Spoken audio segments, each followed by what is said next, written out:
Hey, Fifth Line, Mike Todd here, in arena host for your Columbus Blue Jackets, and you're listening to the Subjectively Speaking podcast. And now, here's Jeremy Paul and Laura Norman.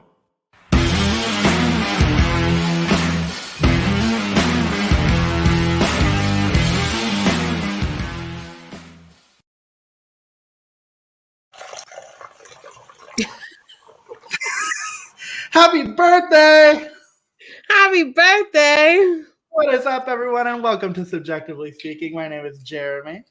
And I'm Laura, and it is our 1 year since launching Subjectively Speaking.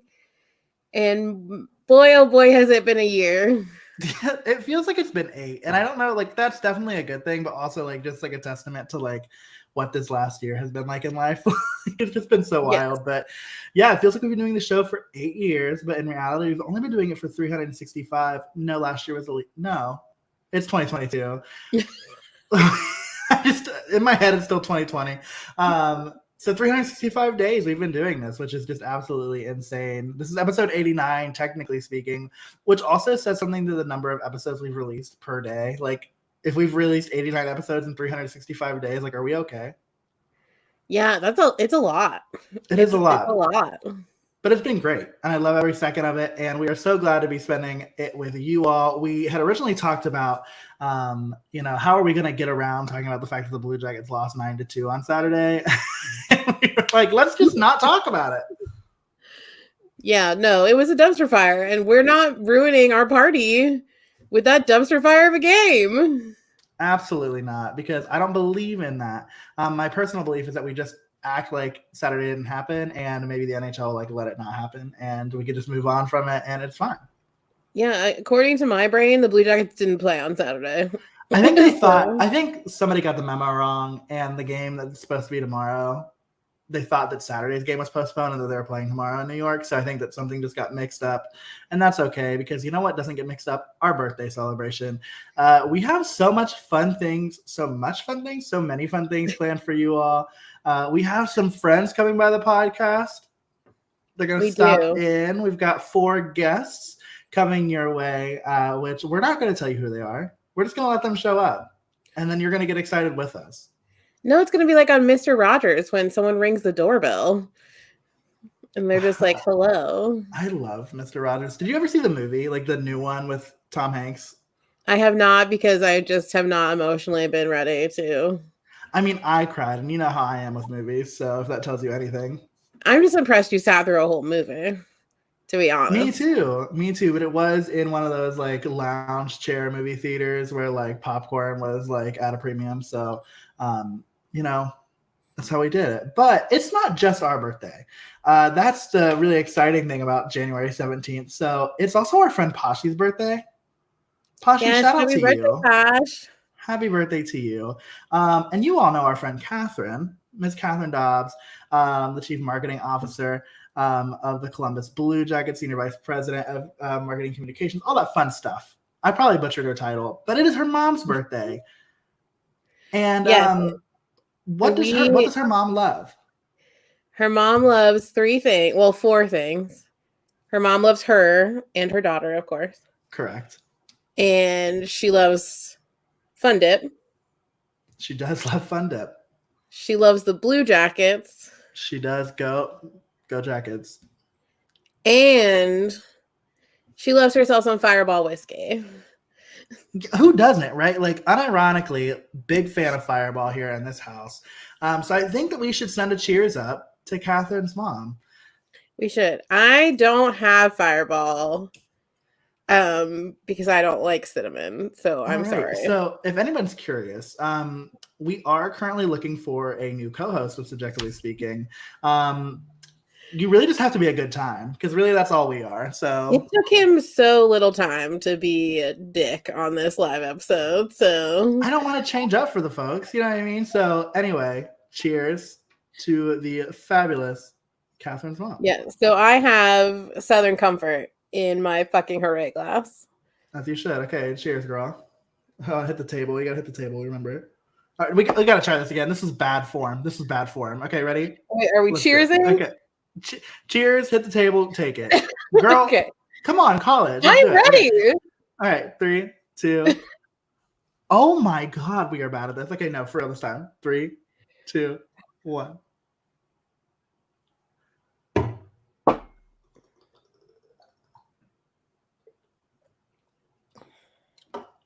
Man, I was not ready for you to like slam your glass on the table. I almost laughed in the middle. That was also more like 2 shots of Southern Comfort. So this night's going to be interesting. Wait, did you take the whole thing? I did. I'm afraid of you. I'm like really scared of you. But I don't have to be because you're one of my favorite people in the whole world. And I don't say that to you enough, but I love you. Okay, so Kelly had a smart ass comment to make. I did. Jeremy watched the movie. That right, girl? I know. Same. But how about this? Because I heard a rumor that if we build it, they'll come. And who else came but our good friend Dennis? Dennis, how are you? Dennis, one of our early supporters on Twitter. Little did he know what he was subscribing to. I know. You're stuck with us now, Dennis. I apologize. You really are. And speaking of people who are stuck with us, Dina.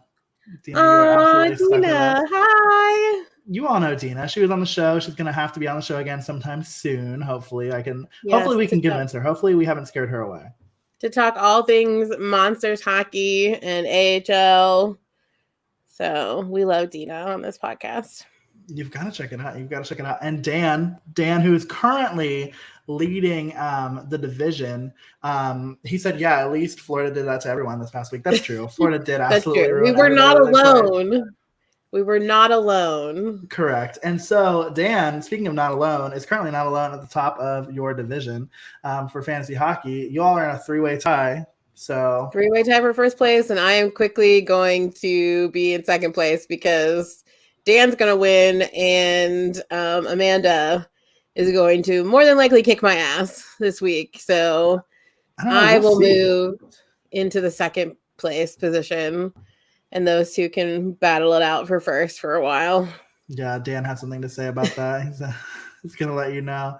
Let me tell you what I'm not. I'm not number one. It's been a rough season for me. I've had a hard time keeping people healthy, which is not my responsibility. I would just also like to point out that I have a better win percentage than you do. Oh, much. Yeah, you're what, 9-4, 9-5? 9-4. I'm 7-6. We're not proud over here. We're staying humbled. We're staying very humbled in this chair. We're but not you're really still first in your division. No, you're second. You're second in your division. Yeah, Nudies Nation, Nudivars Nation took me over. So we're a little bit sad about that. Barely lost that one though, so I'm putting in good work. But yeah, that's just part of the fun that we get to have as part of this experience is just being able to get on and create community that way, which is weird. Like I never would have thought that we would be able to find 10 people, let alone the hundreds of people that listen to our show that like want to play fantasy hockey with us. But here we are. It's just wild. Let's talk about this a little bit about what has transpired in 365 days. Oh my God, can we even quantify it? Because first of all, this started with you having a thought in the shower. And Emily, when I was living at Emily's and I was in the shower and I got out of the shower and I was just like, I actually might have been mid-shower because if you know me, you know I have this problem where like I bring my phone into the shower and I text in the shower, like it's my therapy. And so that's I probably texted you from the shower like, hey, I have a terrible idea. And you were like, go ahead. And we decided to do it. We sat down following a loss. Did we lose that game or win that game to the Predators? I guess we can find out. I'm pretty sure we lost because I think we lost like a good amount of the first few games. Yeah, I feel like the short into 56 game season. What a season we picked, right? To do well, that. But that was actually, the whole point, though. That's true. Well, I just mean the losing part, not the COVID part. Yeah. So the game itself was on the 16th. The episode dropped on the 17th. So we lost that game. We were shut out, actually. No, we weren't. 5-2. 5-2 is the score.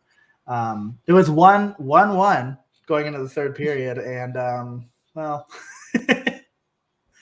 then what happens? Isn't that a story we've heard before? It is. Hold on, wait. Dan had a really important question. Oh God. I don't think I we mean- can do video content from that. Sure we can. It would just be like this. It would just be Dan. like, oh. It would just be like this. I mean, we're close, but we're not that close. Just be the top of my head. But yeah, a new segment idea, Jeremy shower thoughts, Dina. I don't hate that. He has a lot of them. Like he has a lot of, and he especially has a lot of them right now because if you listen to our last episode, you know that he has run out of his ADHD medication.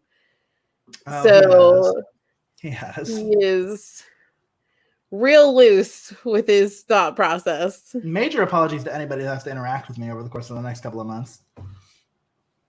It's not going to take us that long to figure it out. Hear me out. Dennis might be onto something. Episode 300, Jeremy sings the whip from the shower. How many people have actually taken the time to listen to that whole song? Like, do people actually know that whole song? I don't think many. I think they listen enough to get like the parts and pieces that remind them of the Blue Jackets, and they're like, "This is too long," and they turn it. Great.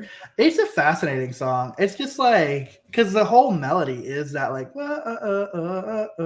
it's just like I can't unhear the like woes in it. So like every word that's saying, I'm just like, what are you doing? like this is not little do you know, Dennis, Jeremy was a contestant on Ohio Idol. Oh, so God, the boy right here, can we're doing sing. that now. Okay. Oh my gosh.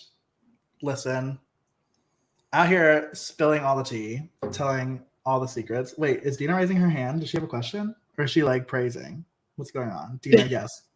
Dina, if that's a question, please. Dina, please tell me free. that you may have like stumbled upon witnessing one of Jeremy's performances in Ohio Idol.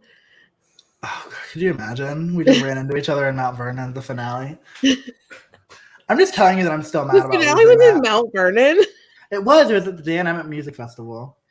It was the most badass I've ever felt in my entire life. I believe you. It's just Mount Vernon is an interesting choice.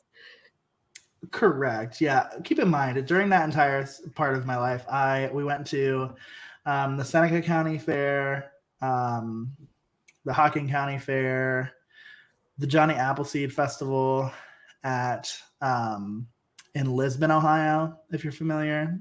I am familiar with Lisbon. Which was fascinating, to say the least. It's just a really unique show. But then here I am. I'm getting paid to sing, and I'm just feeling like the world's biggest rock star. And so I love it. Dina says that she didn't grow up too far away from Mount Vernon, so it's possible that she did. My good old Coshocton queen. We love us in Coshocton County. That area, Coshocton, Tuscarawas, whatever, Holmes County. Come on. That whole no man's land area where people are like, where? And then you name a landmark and they're like, oh, yeah. What's the landmark? What's your first landmark that you go to? Roscoe Village? Is that like where you go to with that? Coshocton? Yeah, for sure, right? Yeah, it was Roscoe Village. For where I grew up, Millersburg, is just Amish people. You can't use people as a landmark.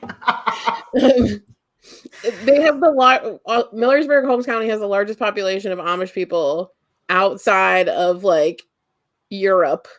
Like it's just wow. You just say Amish people or Dear Dutchman, and people are like, "Oh yeah, chicken." I do love Dear Dutchman. I have to say. Wait, so Dennis says that his church in Weirton, West Virginia. Where is Weirton, West Virginia? Dennis, you're gonna have to fill me in because I am so not familiar with West Virginia. But yeah, Mount Vernon Nazarene, teen talent. Sounds like a good time. Sounds like a wonderful time. Well, you know what else is a good time? And it's not DraftKings. It's not. We'll get to the on-air ad read later. Yeah, that's usually my transition into. Do you know what else is blank? Like that's usually terrible. But no, this time around, I have something far more exciting. Our listeners know him, and they know him well. And he also just so happens to be the person that I turned into the man I am today, living with. He also happens to be one of my best friends, one of Laura's best friends. and we cannot wait to bring him on the show as soon as I change the background so that we all fit on it nice and cute.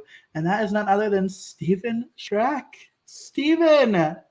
And he wore Jackets gear for it. He told me he was going to show up in a Preds jersey, and I told him that we might have to fight. So I'm really glad that you switched it up for us. It's the 1 year. Had to switch it up. Had to keep it on brand, you know? How are you? I'm so good. How are you two doing? We're good. So good. I get to go into the office tomorrow for the first time in a lot of 2 days. weeks. So I'm very excited to break out of my In COVID person. isolation. I know. We love that for you. A whole new world. You know what I mean? Yeah. So, Steven, thank you for being. This is like our way of just bringing on the people who mean a lot to us to be like, thank you for your support for the last year. What episode was it? Was the first one that you hopped on with us? It was like It was our really first early. guest. Oh, 100% was our first guest, but I can't remember which episode it was. I'm about to go scroll through the archives. You know, I was doing that earlier. I couldn't quite land on which episode was the first, but it was very early on. And obviously, it was at a time when you weren't members yet of the Hockey Podcast Network, didn't get any clout yet from the Columbus Blue Jackets. It was at a time when you guys were scrounging and scrapping for every view, every listen, everything that you could get. And it's just so cool to see where you both are at right now, because this is cool. This is awesome. Like being back. I feel like every time that I've like been able to like come on with you guys, it's like my anticipation, my excitement is always growing because it's something cooler every time. So why are you so nice? You can't make us cry on our birthday. I mean, I definitely can. I absolutely can. I will probably. What cry, else am I here for? Let's be honest. Wait, is Mars there? Is that Mars? No, it's actually a different dog. I'm not currently at my own residence. Gotcha. So, yeah. Fair. It was February 19th. I did find it. February 19th, episode 17. You were within like the first month, basically, of us starting the show. Yeah. We did. We came to the conclusion that we started the show with a loss to the Predators, so it just feels right that you were also our first guest because, well, you know. Yeah. Well, here we are. Oh my gosh. But yeah, I mean, just so much has changed since then. But you did. You were like, sure, I'll do it. And then also, here's a little insider information. We recorded an episode with Steven like 2 months ago, a month or two ago, and the episode corrupted. The episode failed. It just destroyed.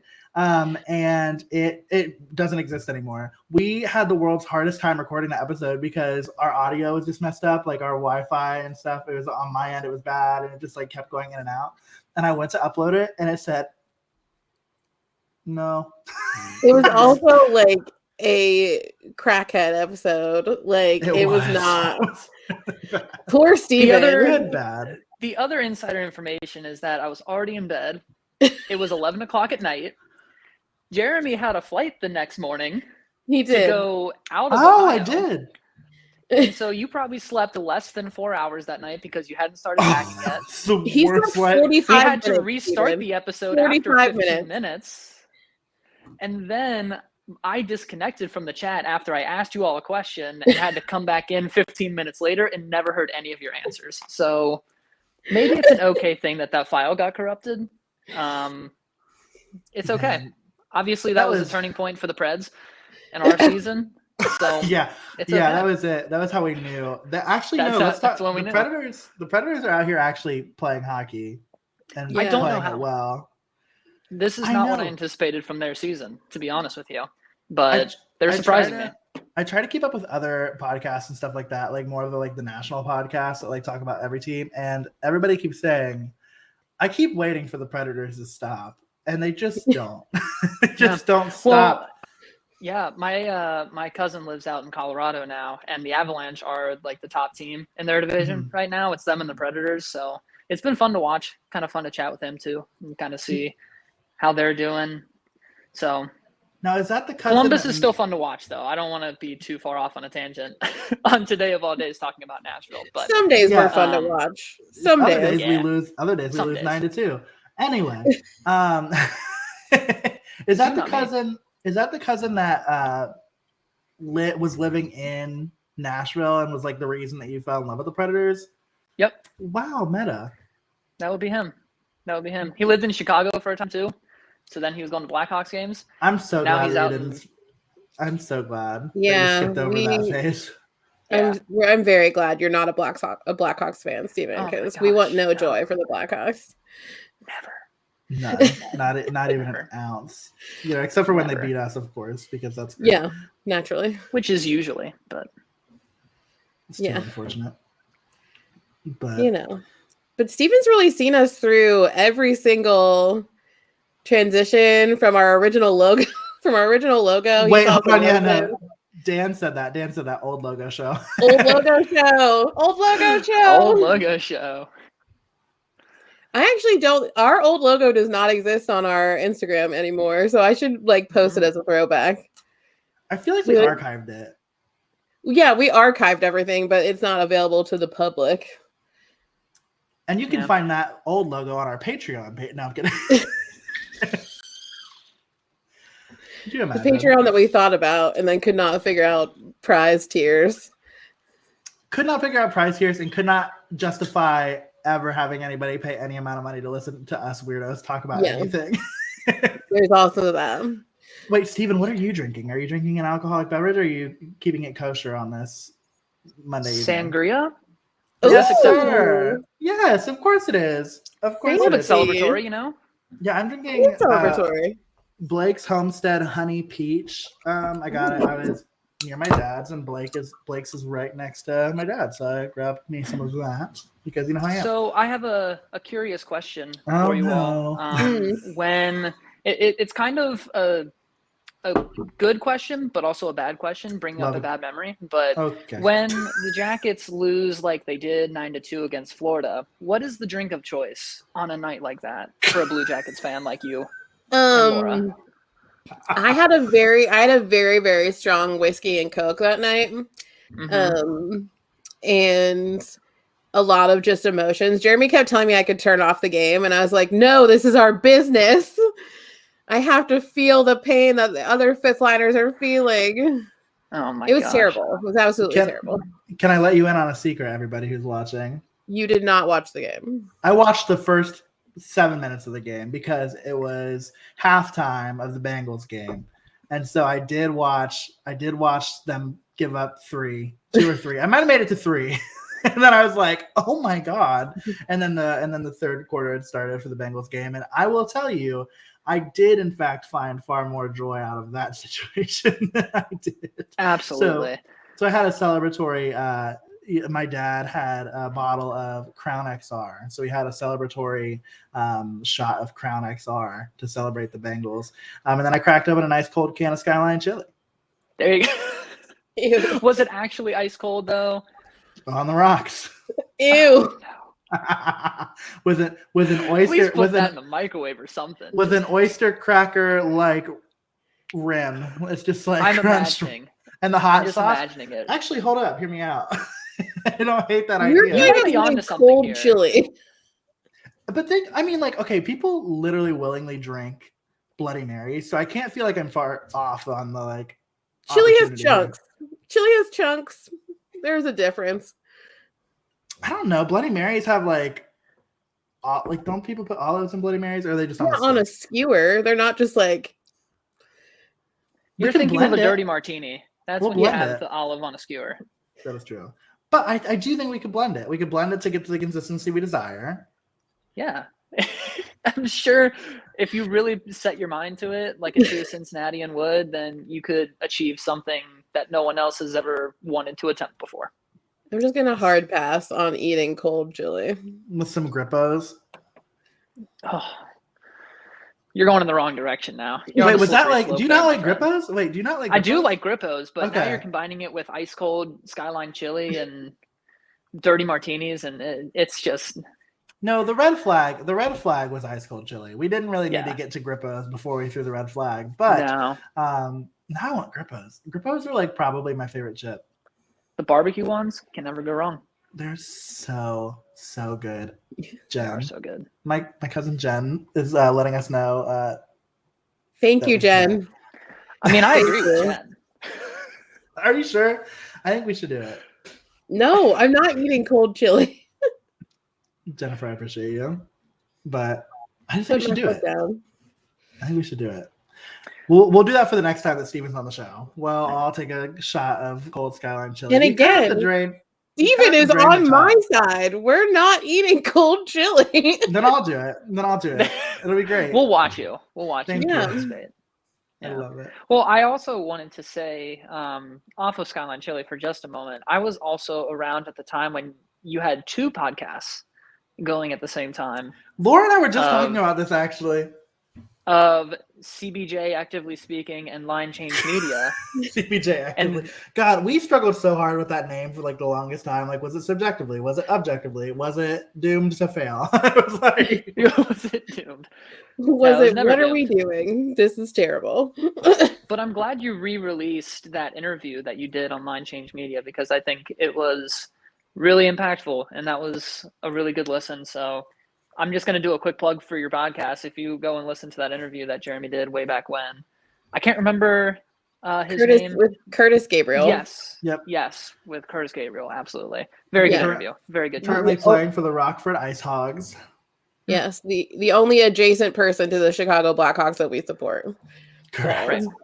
But yeah, thank you for bringing that up. That was a really fun episode. And yeah, Laura and I were talking about line change because I was like, I really think I want to bring it back, but I don't know how to I was like, I'm between Subjectively Speaking, which is like priority numero uno, and then priority numero dos, which is the podcast that I do with Field Pass.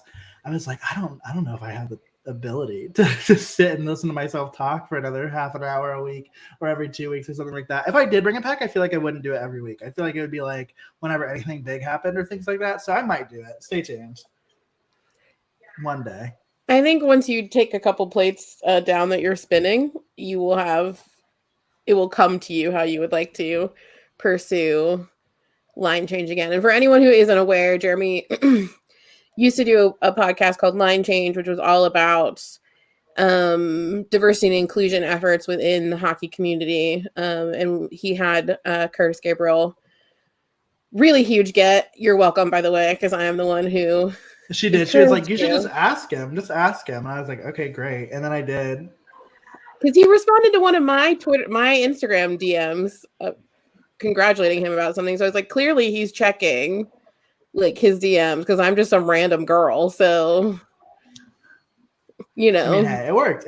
And so, yeah, he's a great guy. I mean, like he's incredible because him and I talked a little bit too after we recorded everything. And it was just a lot of fun. It was a lot of fun. He's a really good guy. That was when I realized that like hockey players are not nearly as like intimidating. I feel like people paint a weird picture about hockey players, but in reality, a lot of them really are some of the best like conversationalists you can find. Some of them no, some of them aren't great.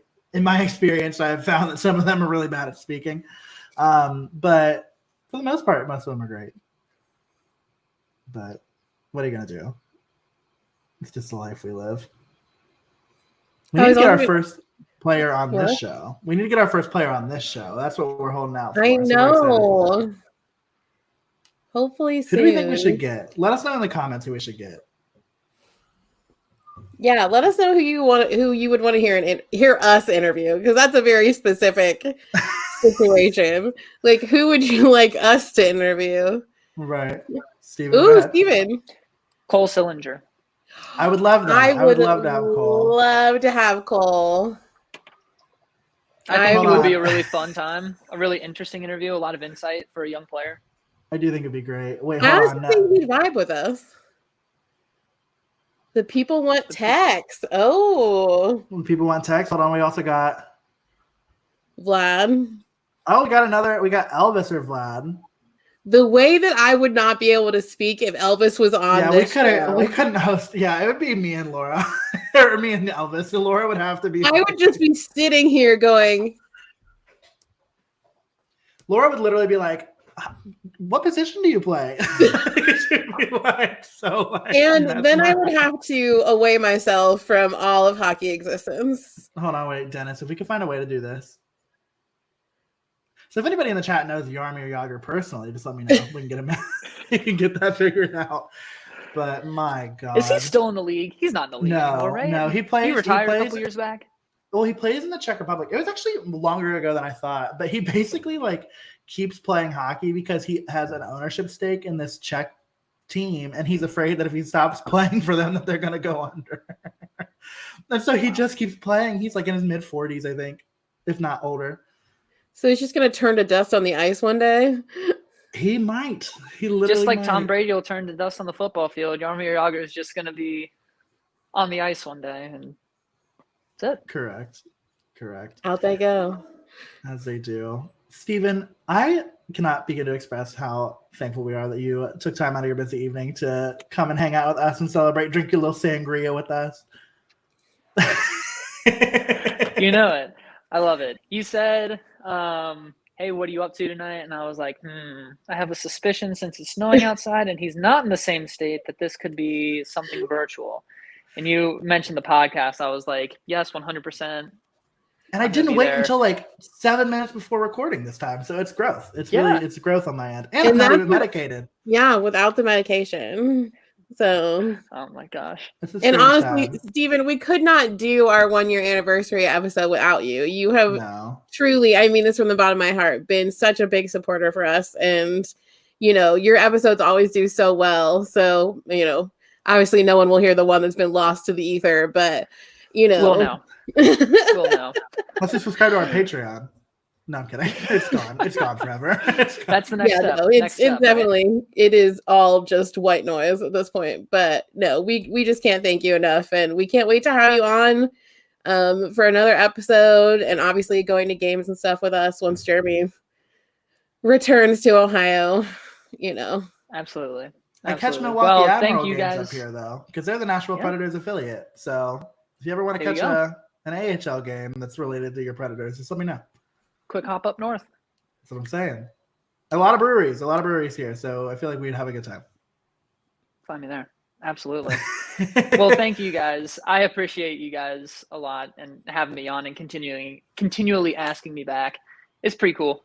It's pretty fun. It warms my heart that you keep asking me to come back and that you enjoy having me. Hopefully people don't get too annoyed with my Nashville talk, but I'm also a Columbus native here like for the past 7 years. So wait, no, that just warmed my heart to hear you say Columbus native. Cincinnati born. Oh my Columbus God, for the last 7-8 years, but don't say that because then that reminds me how long ago we met and that makes me feel old. But oh my gosh, yeah, I'm feeling old. But thank you guys. Keep it going because this is awesome. I love having my my weekly sports and hockey just injected into my ears and get my weekly and daily dose of Columbus. Even though they're not having the best season, it's still a lot of fun, and it's always a blast to hear you guys talk about anything and everything, hockey or not. So, especially our banter, the or not, as I'm sure.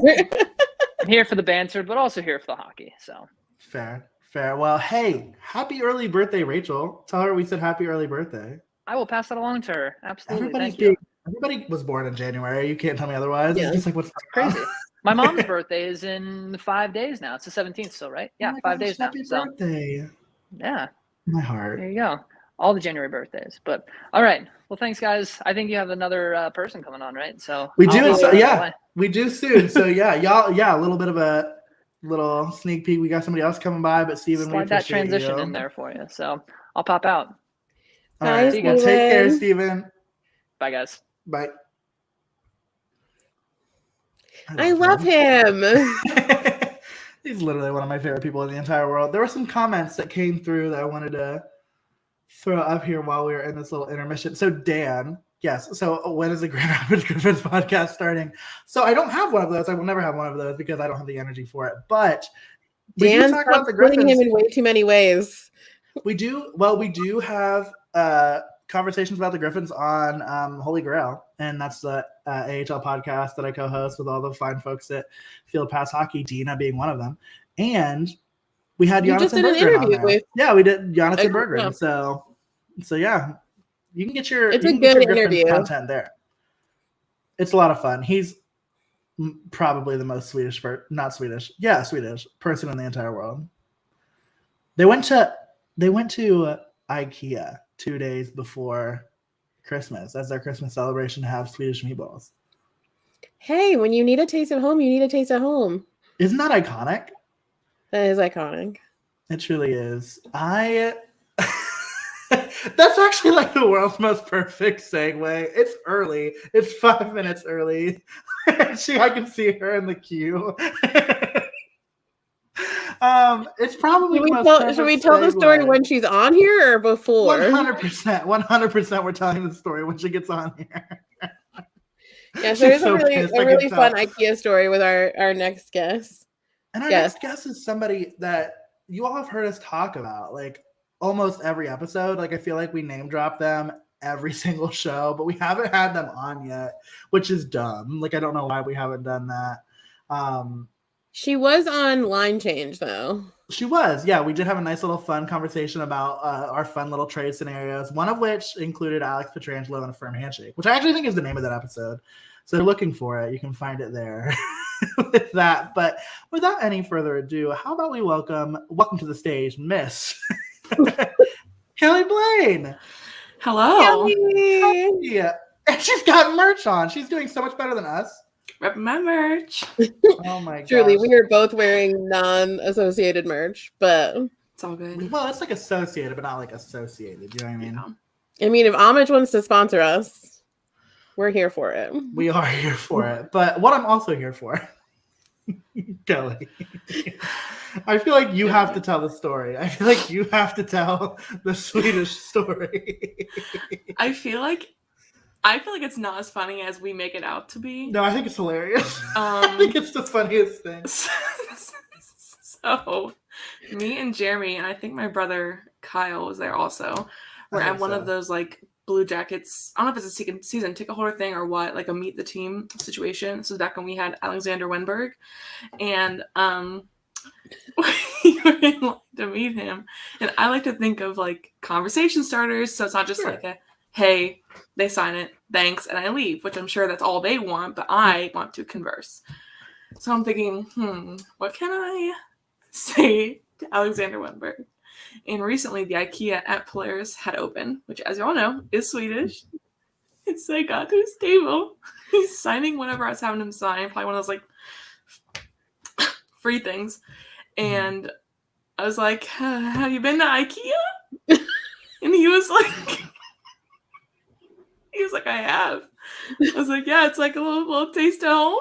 And he was like, yeah.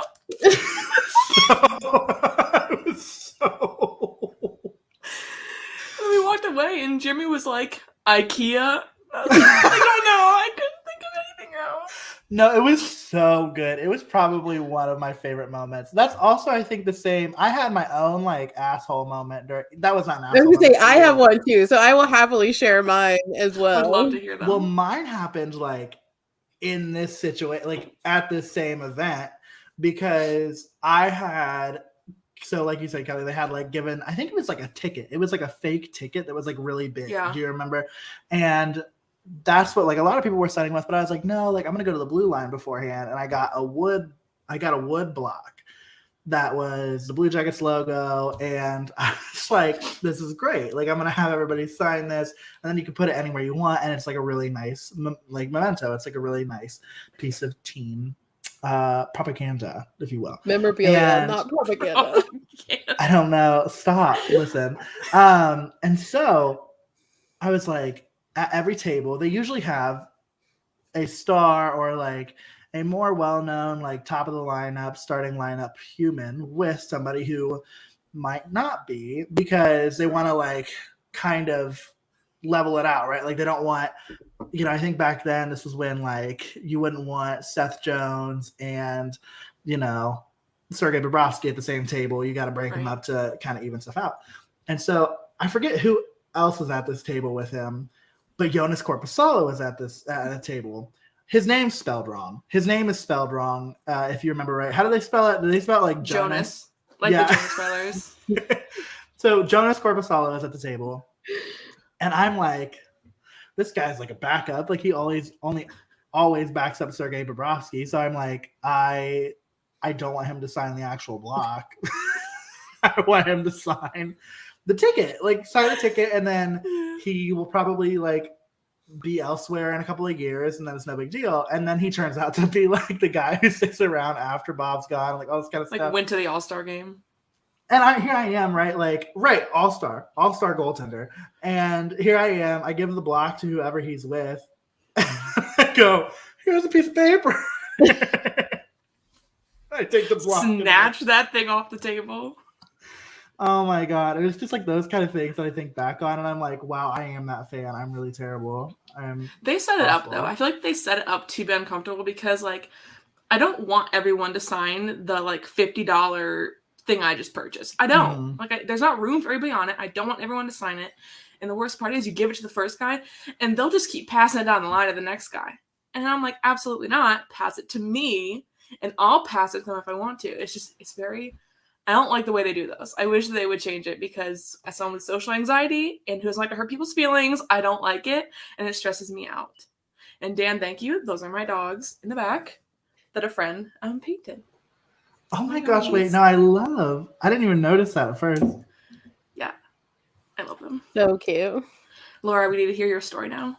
Yeah, so mine, I don't think I'm the only person who witnessed this because Jeremy, you were not in line with me when this happened. But the one and only time I ever met Boone Jenner at a Meet the Team season ticket holder event. What? Was I there? You took me to it. I don't know if I remember this. Keep going. You weren't in line with me. I can't wait. I'm so excited. So I have generalized anxiety as it is, but get me around a hockey player and I am just, it's not. Sweating. Jenner. I'm sweating. Full sweat. It's full sweat. Like, it's just, I almost threw up the first time I met Cam Atkinson. Like, it just was a time. But anyway, same situation. We're at a season ticket holder Meet the Team event. I don't know where Jeremy is. I'm in line to meet Boone Jenner behind this old man who has a bunch of stuff for Boone to sign. So it's clearly one of those weird things where he's either like getting stuff signed for grandkids or he's going to sell it on eBay, like some sort of weird situation. And this man chooses to pull out the schedule of the day and start discussing it with Boone. And like accosting him about how it's set up and how it's like organized and how he thinks it's kind of bullshit that like his words. And Boone is sitting there. And this is before Boone's captain. Obviously, this is before Boone is like really like, I think he was wearing an A, but I think it was like new that he was wearing an A. Like it might have been like his first or second year. So like not like, you know, he had like the one commercial about the bike helmets. Like it's not, Boone's not in his prime. Where they say emergency department and then I remember that he's Canadian. Yes. Yes. And so I'm behind this old man and I have secondhand embarrassment so bad. Like my already anxiety sweat is like tenfold because I'm so embarrassed by this man. And finally a Blue Jackets employee like gets him away from Boone. And Boone just looks up at me and goes, "Do you have any questions about the schedule?" And I was like, I can't. How'd you handle that? No. I was like, no, I just wanted to say, like, it's nice to meet you, and like, can you sign my pennant? We love that. That's a captain right there. How have you never told me that story? That is I don't so know, because funny. I shadow that day by like blacking out nearly. I don't remember anything about meeting Cam. You had to tell me the whole time, so. I did take a picture of you doing that. You did, and it's a really hideous picture of me. Do you remember that one time that we saw him the day before he got traded? Literally 12 hours before he got traded. But yes, this was also the same season ticket holder event that Seth Jones was injured, so absolutely nobody wanted him to sign anything. So he was just by himself at a table. And I wandered up to him and I was like, "Hey, so you did a photo shoot with a photographer I liked." And he looked at me like I was speaking Chinese. I was like, "Did you?" I do remember that. But yeah, so, and then Boone apologized afterwards. He was like, "I'm sorry, that was just weird." I was like, understood. Noted. I still love him. It's fine. Those events are such they're interesting. I remember there were a couple of times that I've done like they'll do like one-off events. So like me and Kelly like have gone. Do you remember that one time that I almost won that Anthony Duclair jersey at what was it called? Beer. Those like barrel? celebrity bartender things. Yeah, where they're yeah. literally just taking beer out of a cooler with ice and handing it to you. Yeah, precisely. Really tending that bar. Yeah. Wait, speaking of tending a bar, what are you drinking this evening? I am drinking a Kettle One Botanical Vodka Spritz Cucumber and Mint. Ooh, how is it? It's really good. Never had it before. I haven't had this flavor, I should say, because I've had the other ones. As a cucumber and a mint lover, I really enjoy it. Cucumber and alcohol are definitely friends. When people like stray away from it, I'm like, no, it's good. I promise. Get into it. Yeah, get into it. But no, I went to where I met. One event that I went to. I was younger. I went to the Blue Line at I think it was at Tuttle, and I met somebody near and dear to Kelly's heart at that event, and that was Steve Mason. I met Steve Mason at that event, and let me just say that I think is like when I really started to establish like my true fandom is like when you and I would go to games, and like when you and I would just spend a lot of time talking about hockey. You were like my only hockey friend, really, like at that point in my life. And so I met Steve Mason that time. We tried to meet Steve Mason another time. And when we were texting about this earlier, like, I'm surprised you're still my friend after that. So tell the fine folks what happened. Okay, before I tell the fine folks what happened, I wanted to tell Laura in a previous episode, Jeremy was hating on Laura because she liked goalies. You know what? I've always liked goalies. And Steve Mason was my first favorite Blue Jacket. 2008, his rookie season, I was 13. And I just like idolized him. He was everything to me. Up until literally when he retired, I followed his whole career, even though he was horrible at that point. Jeremy mentioned I got his Flyers jersey and I wore it at Nationwide Arena. Do you remember that woman? Playing, and I met his dad. Do you remember that woman who like thought you were a Flyers fan and something happened and she like looked back at you for affirmation and you were like, and I was like, girl. Like, I'm wearing the jersey, but I'm not repping the team. Okay, obviously confusing for her. Obviously confusing, but nevertheless. I would just also like to say how endearing it is, Kelly, that both of our favorite players got traded to Philadelphia. It's so ironic. It is so ironic. No doubt. Yeah, so I feel you on that. Elvis is like, I haven't picked a new favorite player yet, but Elvis is like pretty high in the race there. So we're one the same. All right, don't let Jeremy bring you down because haters like to do that, but we stand together. They do. So here's my story about Steve Mason. Let me set the scene for you. All right, it was like January, February, something like that, on a snowy night like tonight, but snowier, icier, colder, windier, everything. It was like a vortex. It was like a polar vortex where like there were like warnings about the temperature. They were like, please don't stand outside for more than 5 minutes. They were literally like, don't go outside, stay in your home. And I was like, go meet Steve Mason? I think is what you said.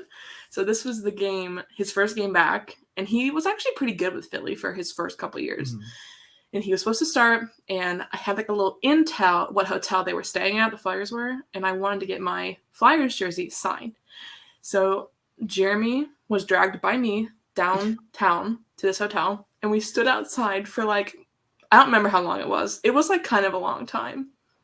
Do you remember, Jeremy? At first we were like in front of the hotel, and then we were like, no, like this is not, like there's not a bus, and we knew the bus was going to another place at the hotel, so then we moved over there, but we were in front of the hotel for a while, and I think if I remember right, like there were some Flyers people that like came out or something like that, and so we were like extra, like not players, but they worked for the team. Yeah, it was like pretty not ideal. I would say we were out there for like in total maybe like 45 minutes, an hour. Terrible. Something like that. Terrible. So we go around the side of the building, we see the bus. I'm like, okay, the bus is, they're obviously going to come right there, but we didn't want to get like all up on the door like we're like Justin Bieber tween fans like screaming when they come out the door. So we backed up a little bit thinking that like we were the only ones there. They would see I'm holding a Flyers jersey. Like I would show that it's Mason and he would come over and talk to me because I was like, I don't know, like 16, 17. Like, I don't know, I didn't know any better. Mm-hmm. And Jeremy was even younger than me then. So I couldn't have been that young because you weren't like 13. So maybe I was like 19. It doesn't really matter. Anyway, so we were standing there and then they start coming out and I'm throwing my jersey up. I'm like, oh my God, there they are. Like I saw him like get on the bus. And then the bus drove directly in front of us onto the street. And Jeremy's face swole up. Oh my Like, god. it was so cold It out. was His face bad. was so puffy, and his fingers were like kind of like purple. It was concerning. I felt bad. It was I did bad. apologize. This was many years ago, and he's bringing it back up. But it's okay. No, I love it. I think it was so fun. And then like Kelly was like, I'm surprised you're still my friend after that. I'm like, no, I think it actually like brought us closer. I really think that like those are the kind of experiences. Because yeah, my face was like hard to the touch. Like it was like scary. And we went to BD's like right across from the arena afterwards and just like basked in the warmth of it. And yeah, your face was it wasn't looking good. I was concerned. But then she swelled down. Yeah, they could have thrown me on that damn like grill to warm me up. I wouldn't even gotten burned. Yeah. It was bad, but it was fun. Well, I'm glad you didn't get frostbite of the face, but I'm sad that Steve Mason just dissed you like that. I was like, come on, I'm like the only person that lives in Columbus that still likes you. Like, come you probably were at that point. Genuinely, I probably still am. So my favorite memory about Steve Mason with you though is when we it was me, you, your friend, and my cousin, and we were driving my cousin back home. Trauma.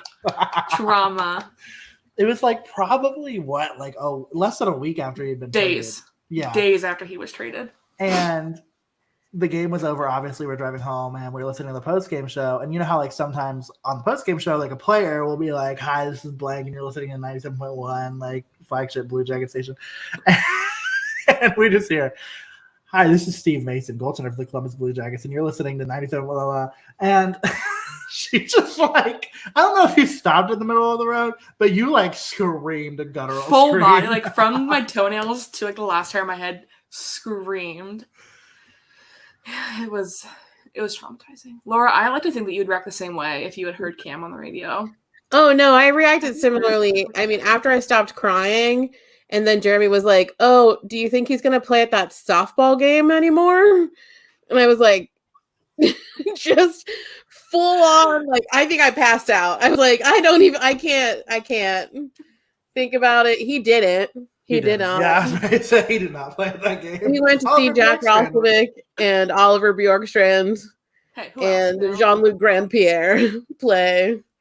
And I had to expose Jeremy to Ryan Cabrera music. So, oh my gosh. That probably is another one of my favorite moments for us is not making fun. That's dramatic.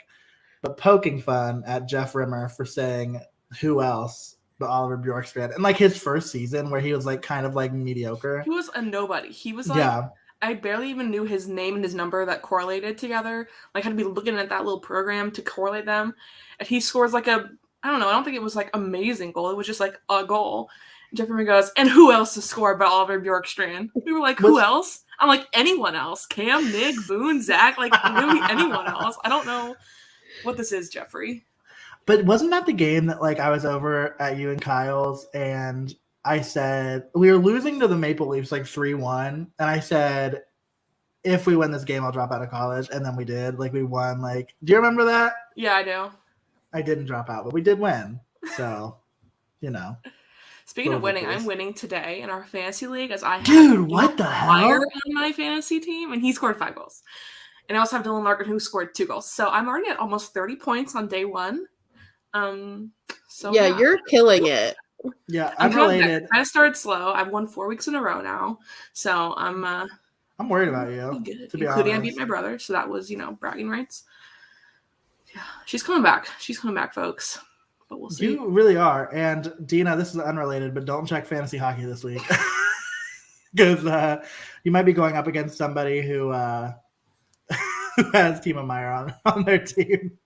I had him last year, and he's so like sneaky. I feel like when you think of like big names in NHL, he's not a name that like comes to mind immediately, but he's so consistent with the points. Him and Tomas Hertl, I have both of them. They both are like that for me. They're so sneaky with the points, so I had to snatch Timo up again this year for my Timo. Wait, that has to be your name next year. No, that has to be your name next year. You have to play on the pun. You have to draft him. Yeah, I'll have to. We'll make a rule that you're the only one that's allowed to draft him. Yeah. I like how Domi Nation this year, but don't have Max Domi on your team? Listen, okay, so my first name was fine, but then everyone was going puns and funny. So I was like, I have to go puns and funny. But I'm not a punny person, okay? So I just was like, domination, domination, domination, domination. Throw it out there and it works. And I like it. It's fine. I think it's really good. No, I think it's good. I like it. I mean, I have to explain mine to everyone, so because I'm old. Yeah, I did not get yours until you mentioned it on the podcast, but then I did get it. Because I'm old and no one remembers the vagina monologues, so no one gets the best of monologues. Hey, it's all right. Which makes sense because you're goalie loving, so that makes a lot of sense. I am. Thank you very much. And my mother may not have understood it, but she was still upset that I was required to flick you off last week. So you were required. I do have to admit that was something you had to do. Mm-hmm. So I respect it. I really do. But I think, Kelly, the last story I have to tell is, do you remember that one time I ate corn out of a can? Was it corn or green beans? It was corn. Undrained, might I add. So what is it with you eating shit out of cans? That's what I'm saying. He cracked open that cold can of corn and then he ate it cold. I'm trying to think if there's anything with our next guest that I ate out of a can that they could call me out for, but I don't think there is. If you scarred our next guest at all by eating things out of a can in front of him, I will be so upset. Scarred feels dramatic. Would you say that you're scarred? I don't think it is. I think it is scarred. I think I was shocked, bamboozled, befoodled. I did not know what was happening. I did not believe my eyes. Also, why did you have a can of corn? It doesn't sound like you were at a microwave. We had a microwave you could have used. With nothing to put the contents of the can in. The little cup that comes in the hotel room. I didn't trust the little glass cup, put the corn in there, microwave it. Also drink it, corn water. Anywho. You didn't drink the corn water, thankfully, but it probably was summoned a little spoon. I love Dan's idea. Maybe that could be our first service event. It can be. We can have a food drive. God, I can't stand us. Anyway, we went to the Blue Jackets in the 17-18 season, I want to say it was, Kelly, right? Or 16-17? 16-18. 16-17. 16-18. This is in the 16-17 season. So the Columbus Blue Jackets. A team you may have heard of before. You might be familiar. Started a wedding streak in the month of December that went on for 16 games. And so a league second best. A league second best, yes. And so they were traveling to Washington to take on the Capitals to make it 17. And to tie the worst, Pittsburgh. Correct. So we had to go. So Kelly and I hopped in the car, and our original plan was we were just going to go to the game. We were going to drive back post game. Why did we think that? I don't know. Fools. I don't know. Dennis, if there's a burner account on Blue Jackets Twitter called Jeremy's Canned Corn, I will feel like I have made it. I will feel like I have persevered through it all. And so anyway, we go to this game and they lose dramatically. Like they lose 5-0. It's terrible, actually. It's so bad even that the Capitals fans are just nice to us out of pity. They're very sweet. At a certain point, it was kind of fun though, because when it was 3-0, we were like, oh, we could come back from this. And then it was the third period, then it was 4-0, and we were like, I don't know about that one. And then it was 5-0, and we were cheering our beers. I was clapping for the Capitals. Yeah, it's what are you gonna do at that point? It was a hot mess, but they also were chanting "end the streak" or "kill that streak" or something, which I was like, calm down. They did, they really did. But yeah, we were next to. We were next to folks who were playing a game out of their program, on the way back to the hotel. But we basically did we go after the game or before the game? I think it was before the game that we went. To what? To the store. No, it was after. It was after? Okay, because we were staying in. Yeah, because then we were staying in Bethesda. Bethesda. And I don't know why we're the worst.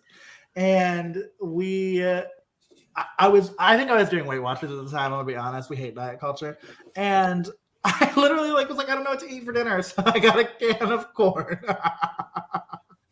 I think you did also get a can of green beans, but I fully vetoed you eating those because I hate green beans, and the smell is just too. It's just too much.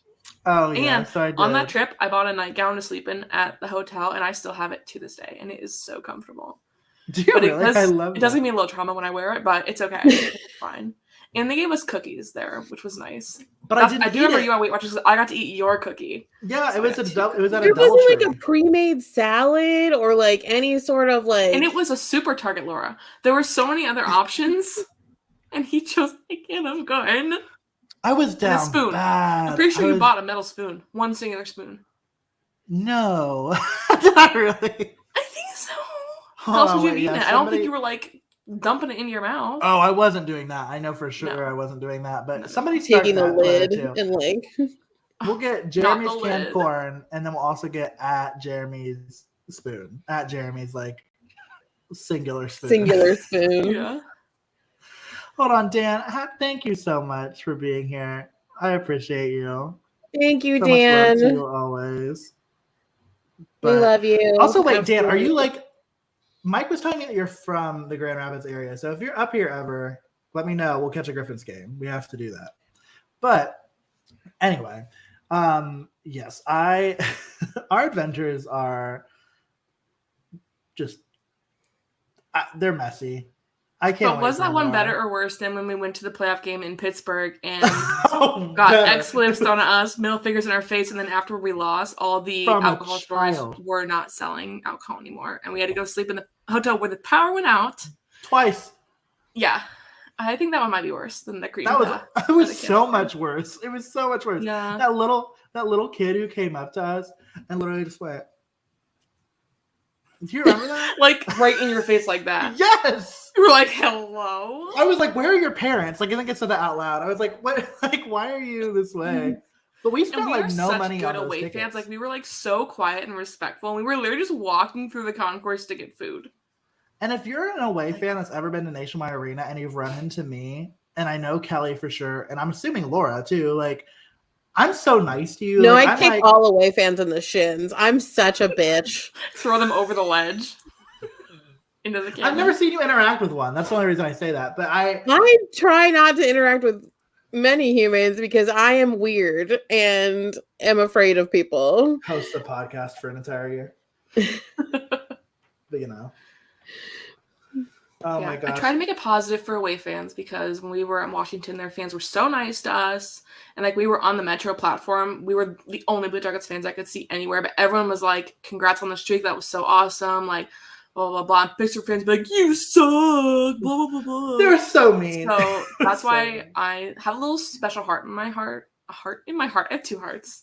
The special heart that's in my heart is for Capitals fans. At that point, now they're kind of mean. But at that point, they were really, really kind. And I like the arena a lot. It's cool. Yeah, it actually was. It was nice. I was a big fan. All I know, Kelly, chef's kiss, after a game, all I know is that I think we need to get you on a full-length episode to be able to talk about all of our stories because that's not even all of them. That. You've got so chaotic? The Detroit story. We've got all sorts of other things. We got the Monsters game that we went to. So we need to have you on for a full episode, just like Kiki. No one would listen. I would listen. Okay. I listen to all of them, so I would at least. And I would also. So there, we got 3 listens right there, guys. We're doing great.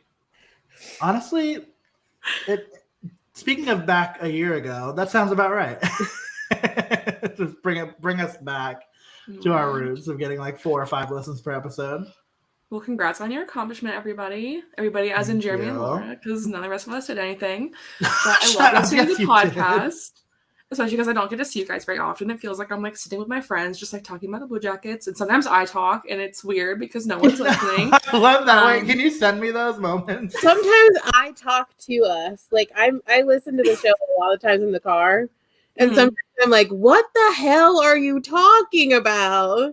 A lot of times it's me going, "Me too, Laura. Me too." When you're passionate about a player, and Jeremy's like, okay, and I'm like, no, me too, Laura. I love Elvis too. Okay. No, it's so funny. Camp too. My favorite moments are when I just get text messages from Kelly that just say, quote of something I said and then the follow-up text, I cannot. Like, you're too much. Or like things like that. Those are always my favorite texts to receive. I always know when Kelly's listening to the episode because she drags me. As she should. As she should. Somebody has to, you know? I need to stay humble. You are right. You are right. But Thanks for please having me, know guys. you're welcome literally whenever. So we'll see you on Thursday when we record for Friday. Yeah. You're like, okay, no, bye.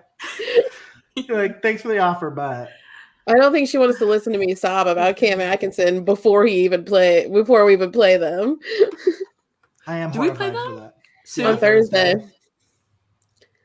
Ooh. And I said, what a weird coincidence that this is technically the 89th episode, and that's the number he wears in Philadelphia. But you know what Friday's episode is going to be? The 90th episode. So And maybe Elvis is 90. Okay, come on, Elvis. Come on, Come on, Love it. Merzlikins. You know how we do.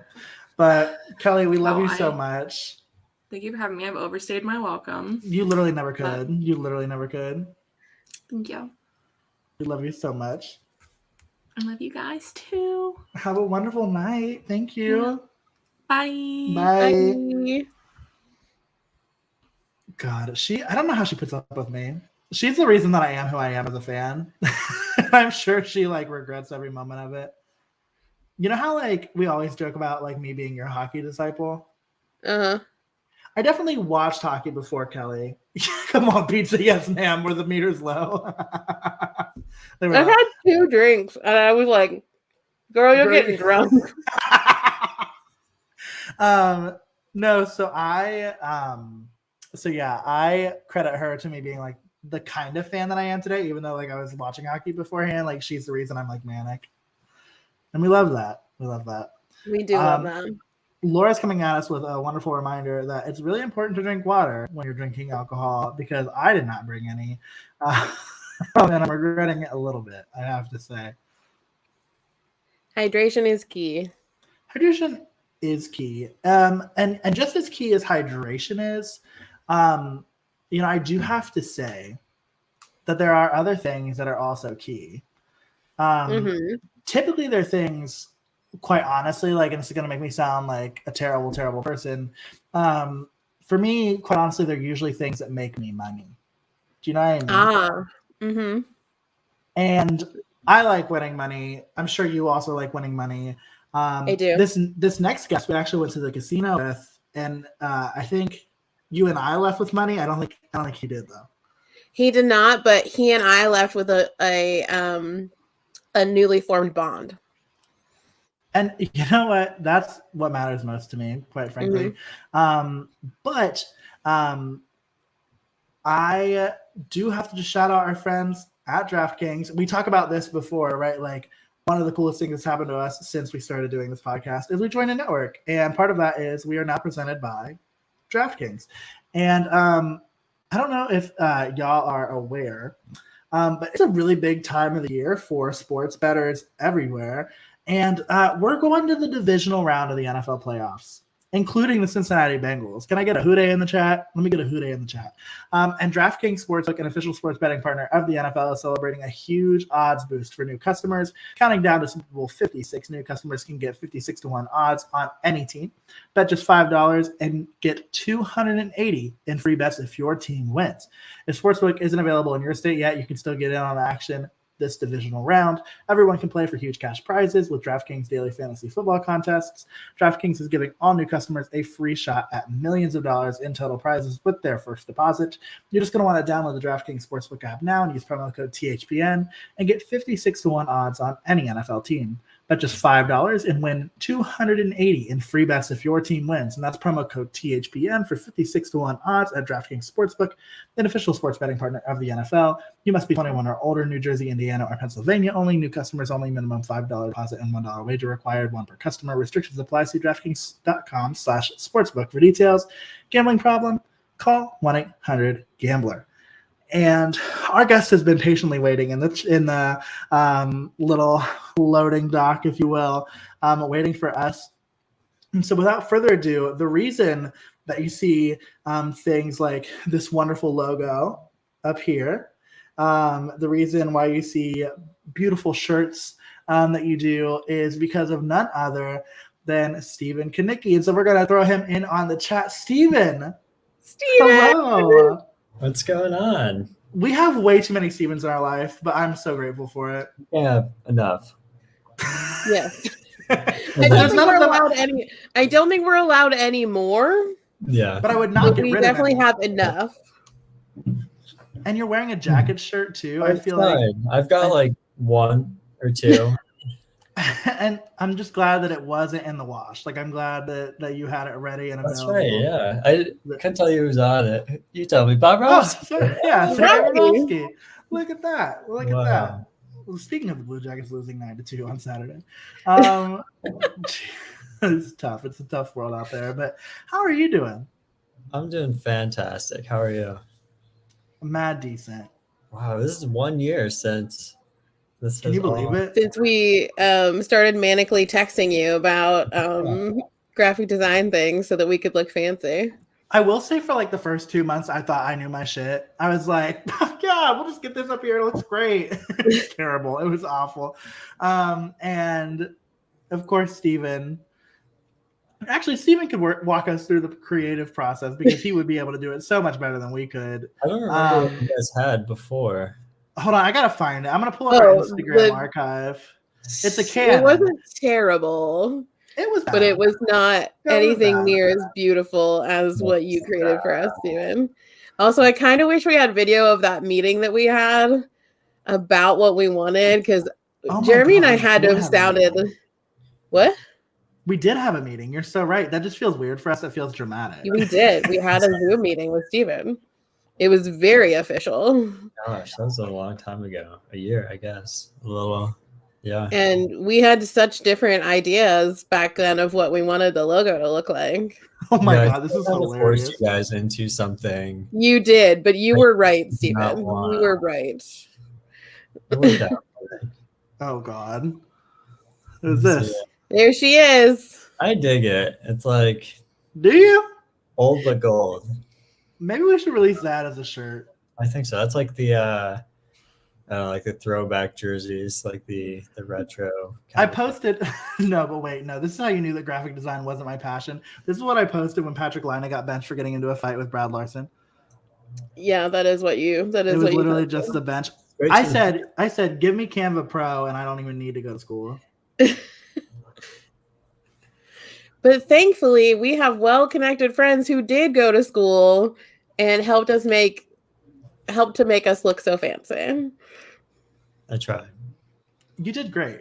You did great because we look like I feel like I always tell Laura, like, sure, like I think we did the rebrand. Like we launched the logo like 2 or 3 days before we joined the network. And I just feel like I tell Laura there's like PSL and like what am I trying to say? BSL and ASL. There's like before Steven's logo and after Steven's logo for our podcast. There's like a clear. We have that for a couple different things, but we definitely have it for the logo. 100%. I wouldn't say that, but I would. I would absolutely work. I remember, Stephen, I don't think we've ever told this story on the podcast, but I remember we had a meeting with our Now network. We had like a meeting with them. And I remember sort of trying to reassure the person that we were talking about that, because we hadn't yet launched the new logo at this point. I remember reassuring him. I was like, I promise that the logo that you see is not our logo. I was like, I promise that the logo that we will have when we are on the network is better. Needs to change, or we just felt that we were kind of like, because he was very like, we felt very fancy meeting with him, and so we just wanted to reassure him that we would do the network proud, and that we were going to have like an official looking logo. Yeah, that's good timing. That was, would you say it was a couple days before? Well, and if you remember right, like I think you had finished the logo in like April. Like it was like we held on to the logo for a while, just trying to figure out when would be best. We're like, do we wait until the end of the season? Do we do X, Y, or Z? And we did. We waited until the end of the season, and into the new season, we were like, new year, new us. And because we're ridiculous. And hey, also random invite to join a network. So it all just sort of like stars aligned. That was Yeah, a wild week. That was like the wildest week in podcast history. that's perfect. I'm trying to find the photo. Steven, I know I sent it to you. So the Blue Jackets, I think like the next day or the day or two after having lost having the season end, the Blue Jackets hosted a Paint the Ice event, and I decided that I should try to paint the new logo. I should try to paint the new logo on the ice, and I did paint it. Yeah, I did paint it. You did. Ice is not an easy thing to paint. Thank you. So there's actually nobody in this world that gasses me up the way that Stephen Kanicki does, which is ridiculous because he probably has every reason to not. But he is easily the person that like keeps me the most elevated in life, and he did so by saying that this looked good. I'm still trying to find it. Oh, here we go. I was gonna say, I know we posted it at one point. What is this? The flag is so short. Other than the flag being short, this isn't terrible. It's pretty close. Like it's not. It's about halfway there. It took him the whole time that we were there. The whole time that we were there to get to do that. Meanwhile, I'm over here just trying to survive on the ice and thinking I do such a great job. And the one time, foot slips out from underneath me, and then it looks like a murder scene. Oh my goodness. What's that? Terrible. It was absolutely terrible. Towards, and it looks like she put. It looks like I beheaded him above it. What did they give you to paint on the ice? It was just paint. It was like the paint that they used to like paint like the blue lines, the red lines, like all of the stuff like on the actual ice. So it was the right kind of paint, but it was it dried so much faster than you thought it would. Wait, hold on. Kelly's giving me so much love. It did look really good. The flag was just short. It was so short. It was so short. And the whole time he was like, "Can you hold my phone?" And so I'm like holding the phone. Oh, so I can get reference. Yeah. You have to while trying to paint at the same time. Sliding around trying to draw it, or that was the worst part. Like I left and my knees were like frozen. It was kind of like going back to like my face freezing off with Kelly. My knees were like so frozen, and my pants had that paint all over them, which it came out so easy, which I was kind of shook by. But yeah, it was a mess. And Dina's giving us way too much love. Dina's like being way too nice to us because we were not that at all. But Steven, you're kind of like a badass graphic designer, and you probably don't talk about it enough because you're probably one of the most humble people that I know. So tell us what you do. Like, plug yourself on the show. Like, give yourself some. Yes, because we're very, very proud of you, Steven. Even if it means that you can't do stuff for us anymore because you're fancy. Full-time employed boy. I am open for commissions, and text me anytime if you need more merch or something.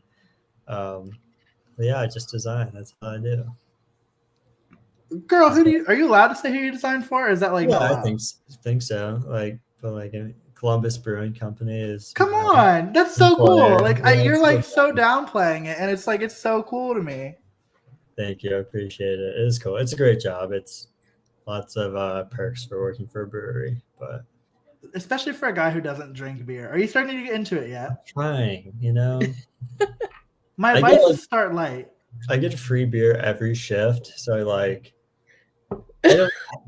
don't take one every shift, but why?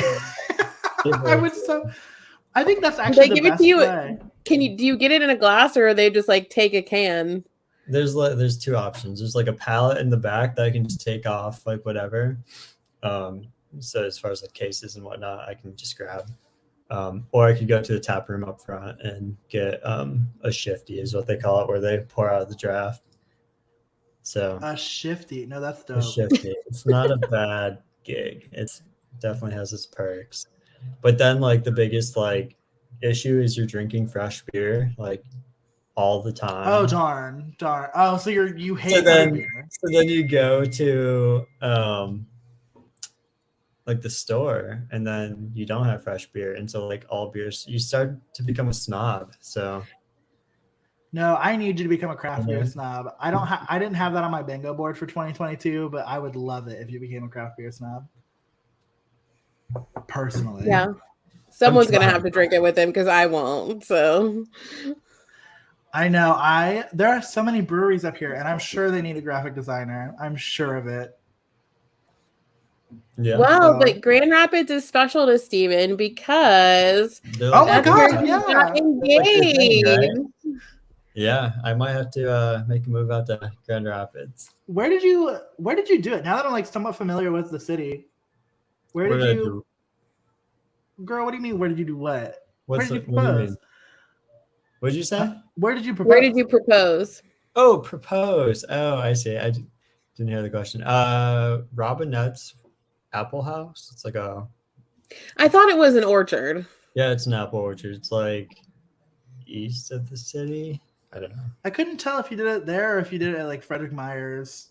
I was thinking about it, but I was afraid there'd be like too many people there and like kind of ruin the surprise. So I couldn't imagine getting proposed to around like 400 people.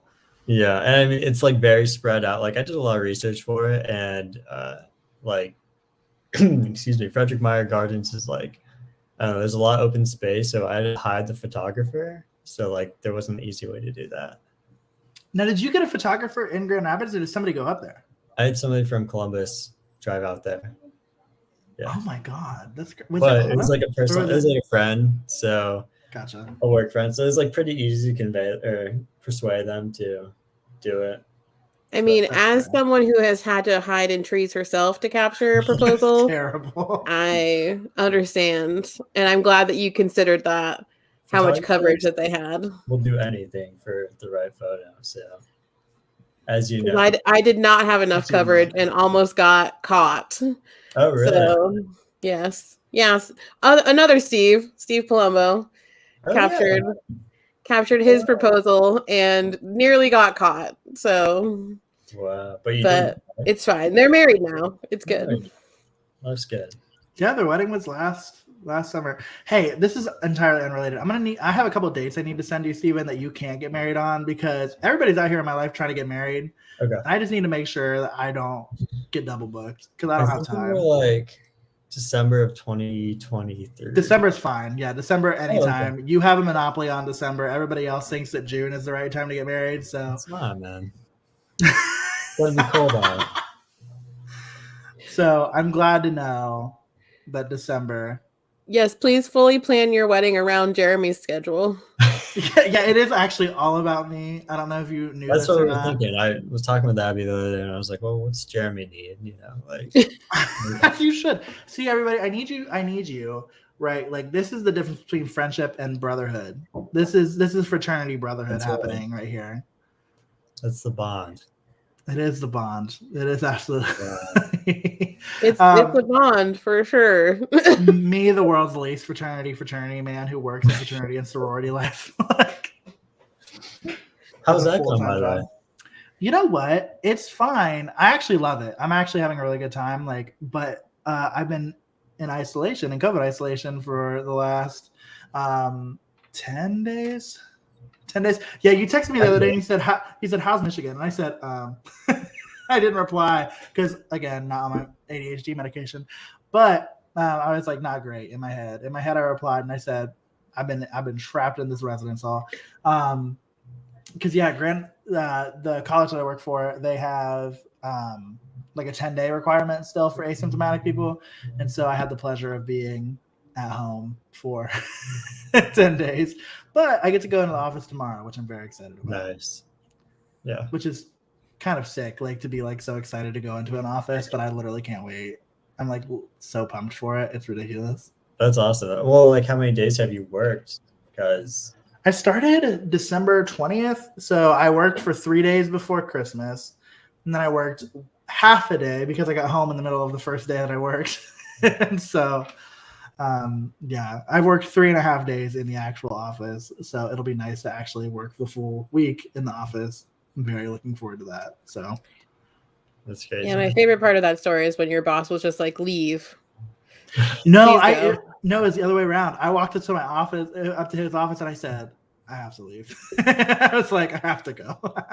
I was like, I can't be here anymore. Wow, So leave I did. But oh, you got a new job too, right? I did. Yes, I work for the Wexner Foundation. So, Wow. and I have only been. We're supposed to go back to the office in February, so I was hoping to go a couple of days last week, but I too was in COVID isolation. Really? So, oh yeah, we got it together. So, I mean, is it any more, great to just catch the plague with your best friend and business partner? So, makes podcasting really easy.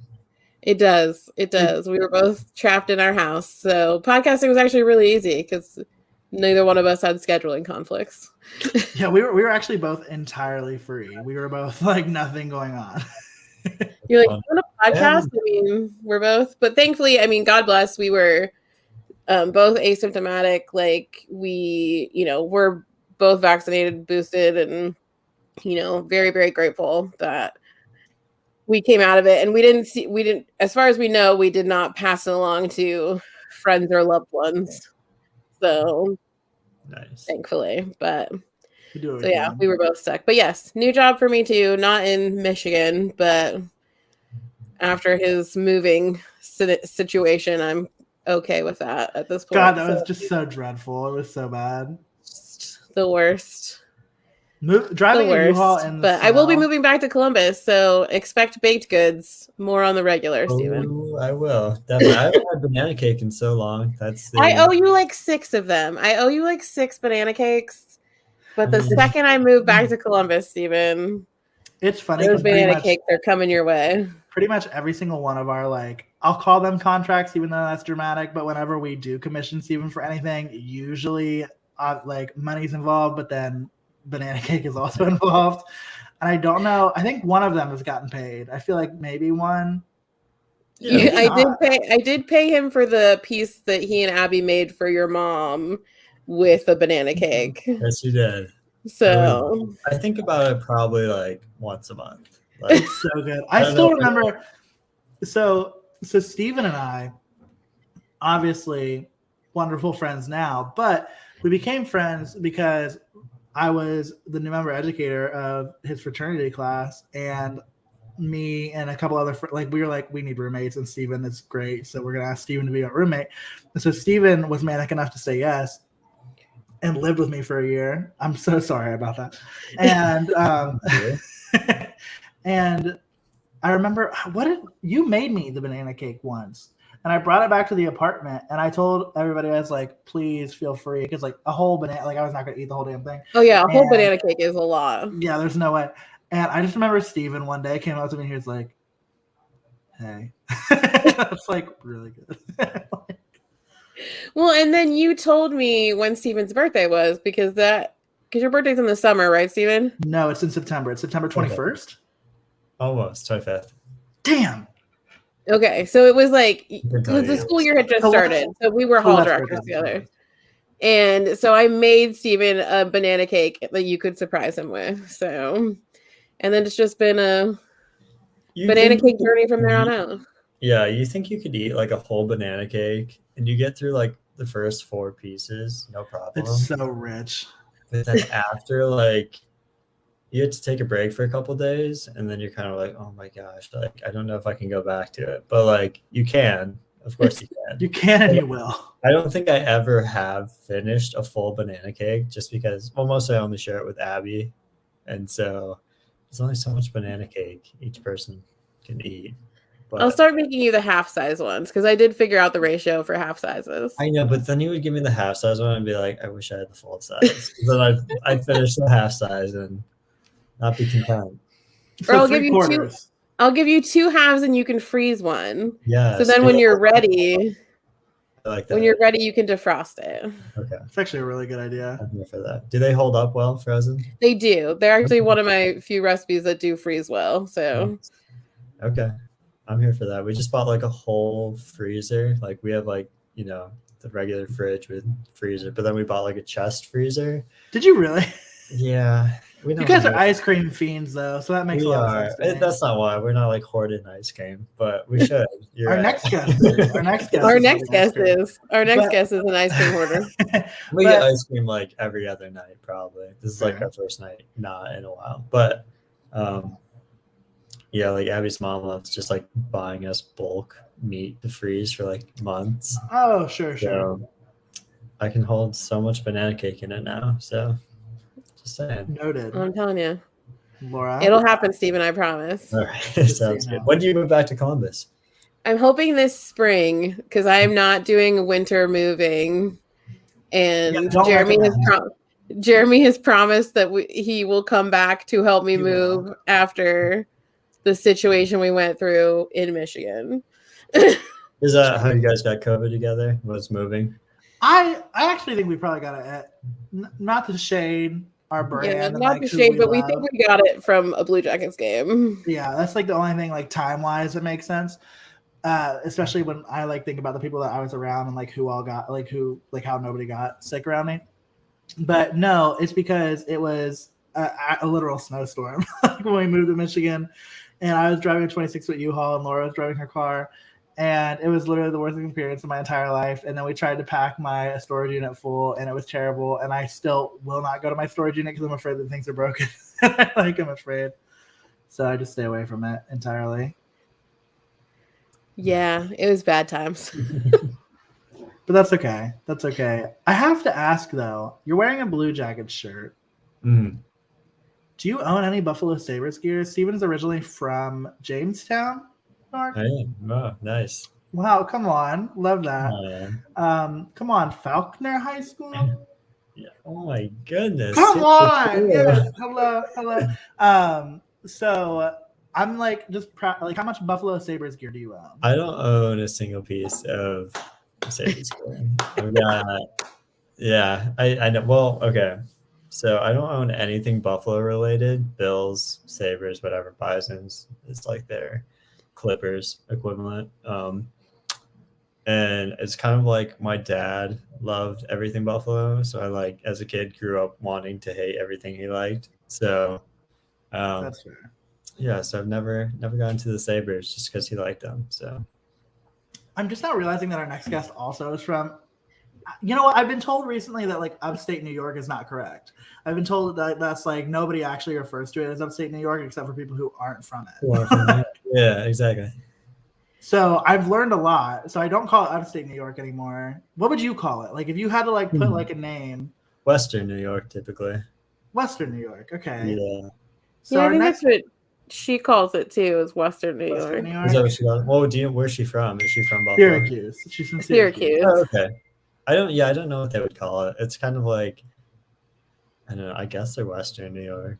They're not upstate, but they're not, yeah, they're Western. Sure. See, I feel like everybody who's not from New York refers to everywhere that's not New York City as upstate New York. Upstate, I yeah. feel like everybody does Makes no that. sense. Yeah. Listen, we are not the world's smartest group of people, us non-New Yorkers, but we try. We do try. I appreciate it. Well, speaking of appreciating, we appreciate you for taking the time to come by after we manically texted you today and we're like, hey, do you want to come and be on a podcast? No So hopefully you problem. had fun. Hopefully you're literally welcome I definitely whenever. did. I was super I'm still super nervous for it. I'm like, Shut up. You've been great. But We You've talk been about you all the time on the show, Steven. So I'm sure people who are Yeah. watching or listening are like, this is Steven. I have to go watch more episodes. I know listen to more episodes. That's Yes, funny. you do. What the hell? Yes, I know, I'm absolutely. sorry. Realistically, you've just been like providing your logo and like creative brilliance to like a podcast. It's like absolutely terrible. Like that's what you learn when you listen to the episodes. You're like, wait, this is bad. Why did I agree to You're that? like, I don't want to claim them. 5-star rating on iTunes, I think. Right? Mhm. Yeah, we still do. We still do. So if you know anybody who hasn't given us, if you know anybody who hasn't given us a 5-star rating yet, make sure they drop us a 5-star because we have 38 still, I think. So we need to get up to 40. Hopefully. Oh, okay. So all it takes just 40 makes it. I mean, it just would make us happy. Yeah, it would make I don't us know what it does happy. for everybody else, but we would enjoy it. But All right, you'll get it tonight, okay? Okay. So what I'm hearing is that Steven and Abby haven't rated the podcast yet, and they're about to go do it. I didn't say that.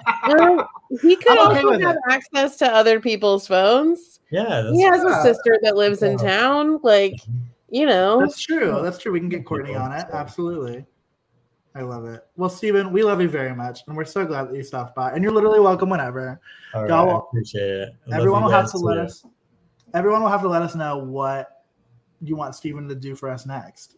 You'll have to keep. You'll have to keep us New merch posted. ideas. Keep it. Keep it funky. Keep it fresh. Yeah. yes, we do need new merch in year 2. So I didn't buy merch too. I'm sorry. You literally don't pay for merch. That's not what happens. You literally are the merch. you are not paying for merch, Stephen. We will, whatever you want, we will send it to you. All right, Absolutely. I appreciate it. But Thank we you, appreciate you. Have a wonderful night. Thank you. You too. Thank you for having me. It's been Always. great. Bye, Stephen. Bye. See you, Laura. He's the reason we don't look like dumpster babies. That is true. That is very true. Because without him, we really would look like. I do kind of enjoy the idea of potentially putting the old logo on a shirt just for fun and calling it the "If You Know, You Know." It's the archive version. It's the archives. Honestly, I'm into it. I'm all about it. Let's just. I throw think it Dan all would out buy there. one. I think so. We've got a lot of people who are day one folks, so I do think that people would buy it. I like to think, at least. Maybe I'm wrong. Me too. Who knows? We'll try it. Well, do you know who I think would definitely buy it? DraftKings. No, I think Megan. I think Megan would buy it. Megan is our next guest. You all know Megan. They know Megan. Yes, Megan was on her own episode. She hates when I call her this, but my hockey child. I ingratiated Megan as a Blue Jacket fan, and we just love her to pieces. And yeah, she's our next guest. And she does have a chest freezer full of ice cream, which is something that I don't think her and I have talked about. I think it's just like been passed down to me through Laura. So without further ado, the lovely Megan. Hello. Megan! How are you? Good. How are you guys? We're good. I'm gonna be honest. Yeah, he's a little drunk. I'm a little drunk. I've also been eating pizza. This is So good. This is like empty entirely. But ultimately I'm good. Ultimately I'm loving the celebration of she's opening another one. Dear God, pray. Ultimately loving the celebration of our 1-year birthday at Subjectively Speaking. And we were like, you know who we have to have with us? Our final guest of the evening has to be Megan. Me. And you're getting a little bit of Pinto too. He's hanging out. Pinto, because Pinto hung out for the last show, no? No, that was Java. Yeah. This is the new Pinto, one. Megan's cat. Wait, Pinto is not mine. Oh no, Megan, he's not yours. Mm-mm. This is Morgan's surprise second cat. Yeah, I'm just the cool cat aunt. I can hear Pinto purring. Pinto. Yeah. I love that. This is the ASMR section of the show, so hopefully you all are enjoying it. But wow, I love having you here because all the like other folks have been like Jeremy disciples, and you are a Laura disciple. Like you are like from Laura, which I just love because it makes me feel like I'm extending the family tree because like ingratiating Laura, you. After you said that, I'm not gonna stop saying that word, Laura. Ingratiated? Yeah, I've never heard that word before until literally today, and it's my new word of the day. Really? You've never heard ingratiated before? Listen, you can get a master's degree without hearing the word ingratiated. He's probably heard it sober.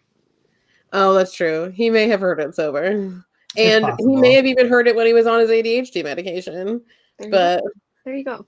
Drunk and unmedicated. Who knows? It's better than drunk and medicated, though, let's be honest. That is true. That is true. Yeah. But yes, I brought Megan into this love-hate relationship with the Blue Jackets. Why did you saying that make me think of the phrase that's like, I brought you into this world and I can bring you out, like I can take you out. Like, why is that? I think sometimes she may want me to take her out of this situation, but then I just keep bringing her back because I text her ridiculousness all the time and, got her to fall in love with a player and then he broke her heart. Yeah. Yeah, I like especially those moments like the Panthers game we just had. is when I'm like, why am I doing this? Why I am I didn't have to here? be a sports person. I could have just stayed a theater person, but it's okay. I do think that probably my favorite quote that's been on the show like ever is you saying, "Oh no, I'm going to spend a lot of money on this." Like that, like to me is like maybe one of my favorite moments in the Yeah. last year because it's so true. And you're like, they're gonna hurt me, but I'm going to spend a lot of But money I'm on going this. to let them. And I also think that throw should be money one at of our them. new shirts. I think it should be, I Oh, oh no. no, I'm gonna spend a lot of money on Money this. on this. I A think the Columbus next Blue shirt, Jackets fan. the next shirt has to be self-deprecating. I think it does. Right? I'm right. I want to put that. If you guys do that, I'm gonna put it on my resume somewhere. Like, As you Subjectively should. Speaking, put my quote on their merch. There. So You said- hire me, please. Yep. I I'm think gonna that's And I see if I exactly can say what that. happened. And I think anyone who didn't is ridiculous. But what has been, Megan, your favorite part of being a Blue Jackets fan, being brought into this world by Laura? I'm gonna say something really messed up. Through Laura's light. What has been the best moment? I mean, there's always a lot of good moments. I think just generally speaking, it's fun to like share the experience of hockey with other people. Like I went to my first game with Laura not really knowing anything about it, but just knowing how much she loved it. So I was just excited to like watch her be happy. And then like I became that person. So then I brought Morgan, my roommate, to a game and like she became that person. And then I brought my boyfriend to a game and like he's become that person. So I think it's just like the small connections that you make because like even though it's a national league, I think it's one of the lesser known, lesser watched ones. So it feels like a little bit of a tighter knit community. But I love the experience. I like when I'm there in person or when I'm watching the game. And I like texting Laura when we're in different cities about what's going on. And I like listening to it in the car. Like it's just awesome in all forms. Wait, so you said you brought your boyfriend. Is he like committed now? Like, is he like fully on board to the experiment? Yeah, so he is like a huge Browns fan. Like his whole life has been a Okay. Browns fan. And then So for sorry. Christmas this year, he was like, my family got me all jacket stuff. They didn't get me a single Browns piece. And I was like, You did it! You did it! Wait, so yeah, no, that's awesome. he's like a fan. Oh my god, I love Mhm. that. I love Yeah. that. We need to I'm get so like proud. you guys Mhm. need to go to the games that I'm in town for. I need to make sure you're there. Yeah. That's what I've decided. Yeah. So it's Because just I need to see him in his new form. yeah, he's got so much stuff now. He might Wow. actually have no, he doesn't yet, I don't think. I was like, he Were you might gonna have say more than but you? he doesn't. That's fair. Yeah. That's fair. But she's now counting all the items in her head. I know. Right. Like, do I count the Pierre-Luc signed jersey? You Like, have I don't to. know, You 'cause I don't have really to. wear it. But no, he's a fan. So I just like being able to share that experience with other people. And like when I first started getting into hockey and I went home for the winter, my grandparents like knew that I was into hockey, so they brought me to like the Elmira Enforcers game because they were like, we just want to like experience it with you because we know it's important to you. And it's like those small moments that are like really make your heart all fuzzy. I love that. So it's been good. It's been some heartbreak, but moments like that kind of outweigh all the bad times. I just love Yeah, that. unfortunately, you experienced heartbreak early on. It was Just- really early. It was really early for you. Just a year into Mm-hmm. being a fan. So Yeah. So It tell was me, sad. how far are you into your finding a new favorite player? Like, because I know like PL was A1 when he left. So where are we in our search for a new A1? You know, it's hard because like I had a top 5, and then I was like, do I want to just shift everyone up, So then that would make Bjorky my new number one. Respect. Which, like, I do love him, but I'm just like, is he my number one? It's a lot of commitment. It's a lot of commitment to choose a new favorite. It is. Especially because, like, I want to buy a jersey that I can, like, actually wear to games. And I don't want to get just a blank one because I just don't vibe with that, really. And I was like, I don't really know who to get. And, like, sometimes I go through spells where I'm, like, angry at certain players. Like, Tex was one of my favorites for a while. And then, like, at the beginning of the season, I was like, I just can't deal with him. I can't deal with Tex. And I was like, if I had his jersey right now, I would regret it. I would regret it. But, like, right now, I wouldn't regret it because he's doing, like, better. Yeah. And it was so easy with PL because, like, I wasn't invested in hockey at all. I was just like, I need to pick a player. It's going to be him. We were born in the same year. Everything's perfect. I was like, if nothing happens, I just, like, have this random knowledge that there's a Blue Jackets player named Pierre-Luc Dubois. So it was easy because it was no pressure. Now I, like, know about hockey and there's pressure. So I still don't have a number one. I get that. I think I'm just waiting for, like, the right person to come along. As one does. Yeah. It's like that person could exist right now in the world, in the Blue Jackets world, or that person could still be out there. So we never know. I think it'll, like, hit me when I, like, hear the news of a new person coming to the team or whatever. I'll be like, yeah, wait a minute. That's what it's meant to be. That's fair. Yes, because every once in a while I think that there's going to be someone that you're really going to vibe with. And so far, I have not been correct. No, I think you said that I would like Corrali this year, which, like... She was manifesting that because she loves him so much. She was just trying to manifest that onto you. Yeah, and then I think she said Silly, too, which, like, Morgan is a huge Sillinger fan. And, like, he's fine. Like, he's fine. He's young. I like Chinny, too. I just like him going... I see myself... full mixed. Yeah. That's so fun. I see myself being, like, a big Igor Chinnikov fan. Now, Dennis is letting you know that it probably needs to be Boone Jenner.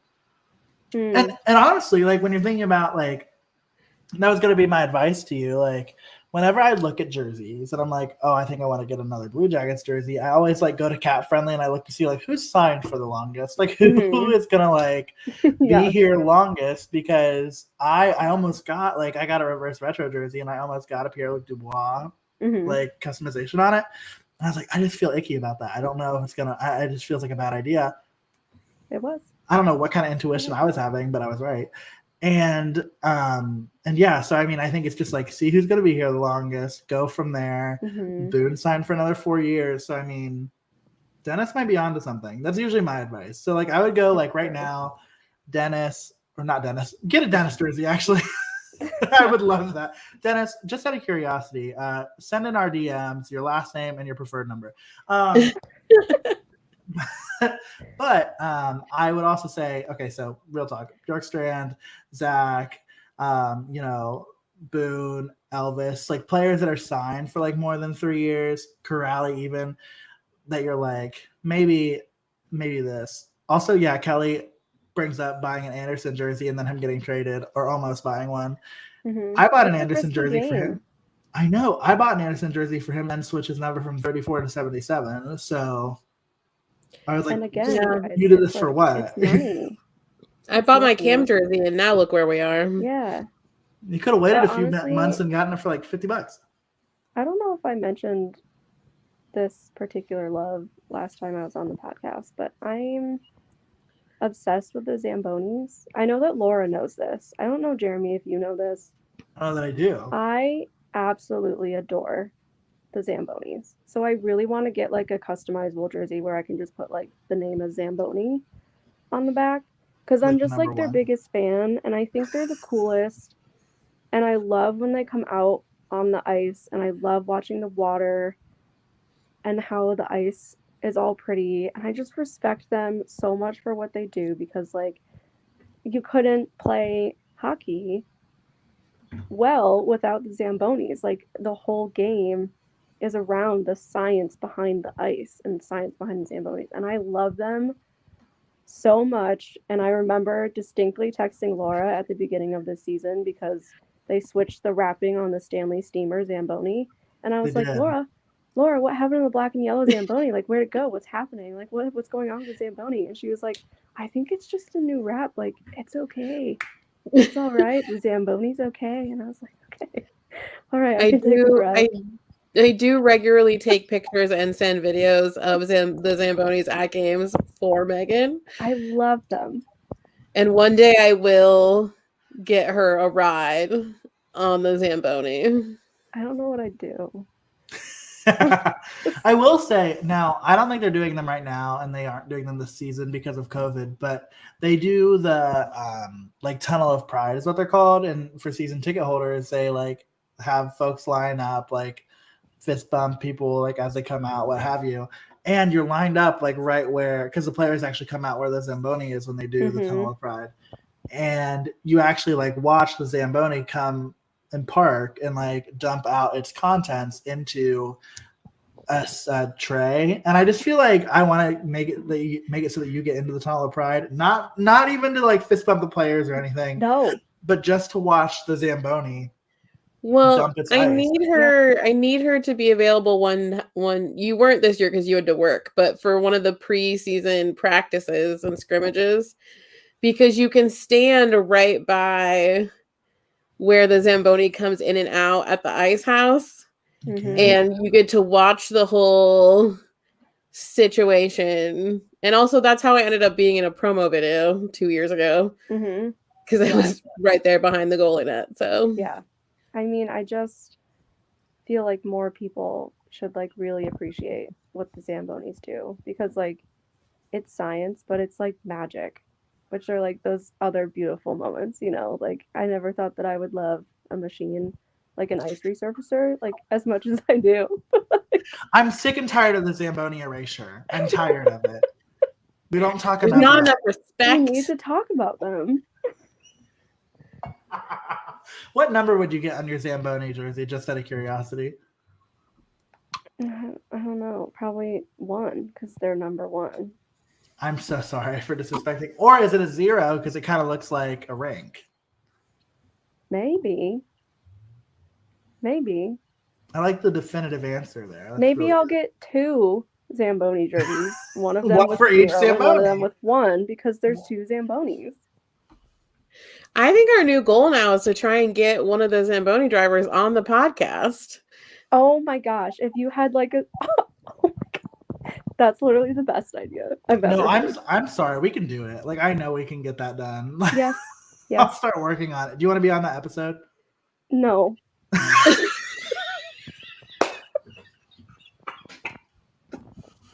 No, it would stress me out. I can't meet my heroes. What are you talking about? So if you've all stuck with us for this whole time, you'll remember that earlier in this live episode, I mentioned how if we ever get Elvis on the show, it's just going to be me staring at him. And I think Megan's just going to do that with the Zamboni driver. No, so what I'm hearing is that when we get the Zamboni driver on, Laura, obviously you'll host, but when Elvis is on, for the same reason, we'll just have Megan fill in to make sure that you like are mentally well. I'll be like, Elvis, you're cool, but you're no Zamboni driver. So, get on their level. Dead. And then he'll say something very random in one of the many languages that he speaks. Yeah. Or he'll agree with you. Yeah. Kelly, I'm also screaming. I had to mute myself. I had to, like, my laugh was giving Wicked Witch of the West. Like it was like really bad, but oh, that's funny. Megan, you kill me. She does. She loves the Zamboni. She also loves the video that they play from the COSI director where he talks about what the Zamboni does. Frederick Berkeley. Where it smooths, melts, and refreezes all at the same time. It does 3 things at once, guys.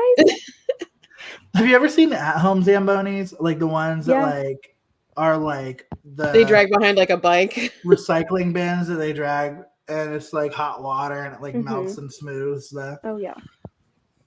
I'm familiar. I'm familiar with the craft. Don't get me fucked up. I'm familiar.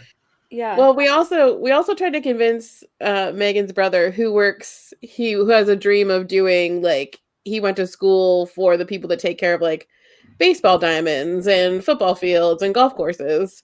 Shut up. And I was didn't know like, that. do you think that there was potentially an ice rink maintenance course that he just didn't take that we could get him to take? You know, I would talk to my brother way more often than I do currently if he was working in an ice rink.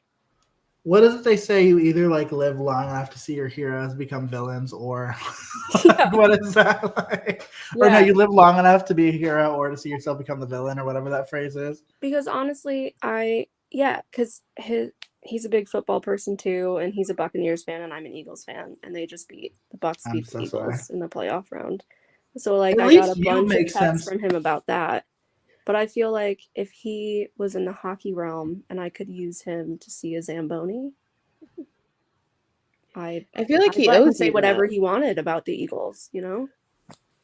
I think he owes you that because he sent you some shade when he was in Tampa and he went to a Lightning game. Oh yeah, he did. And he got COVID on that trip, so I'm I'm not saying laughing. I truly hope that your brother is fine. But God, that's what you God get for gets going to a his. Lightning game before I take him to a CBJ game. Honestly, he was asking for it. God gets his. That's all I'm saying. Our God is an awesome God. He is. You know what I mean? Let's just start. We're gonna start worship now. Look at where you guys are at now, a year later, both of you drunk on this podcast. It's so Yeah, amazing. I actually kind of wonder. I wonder what the first episode even sounds like. Like, I wonder like what kind of terrible. we listened to it. That is true. It's actually kind of endearing to do. Hold on, for the people. It's before we had the fanciness that is Mike Todd. Mm-hmm. That is true. It is before Mike Todd. It's well before Mike Todd. It's been so cool to be like hearing about your journey too, because like I've said, I was there when Laura was like, I think we're gonna do a podcast, and I was like, that's awesome. And then she was like, I think Mike Todd is gonna do our introduction. I think we're gonna be on the Hockey Podcast Network, like all these things. And I was like, yeah, like keep raking this in, go. Correct. Well, and I would love to know like what Laura was saying to her friends and family like as we were doing this, because I know how much of a freaking nervous wreck she was about it. So it kills me. Like, I'm sure it's just like Megan's the only one that gets like the full scenario of how I deal with things because she understands hockey. Like, people think it's a joke when I tell them that sports was not a part of my life before Jeremy took me to my first Blue Jackets game. Like, my siblings played sports, could not have cared less. My nieces and nephews played sports, did not care. Like, sure, I was there to support, but I had absolutely no idea what was going on.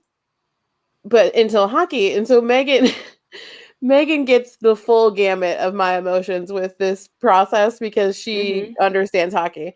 My family gets the like, how is the easiest way to explain what is happening and why it's cool? Yeah. Correct. Like today in my little Facebook post, I was like, if you've listened to the podcast, if you've even remembered that I do a podcast, if you've cared enough to like ask me about it, like get the merch. Shouts out to you. Get the merch. Come on with the merch.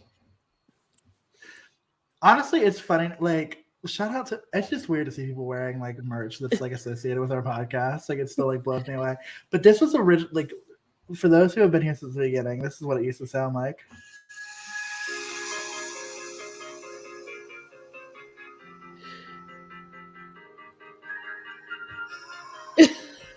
It's so good.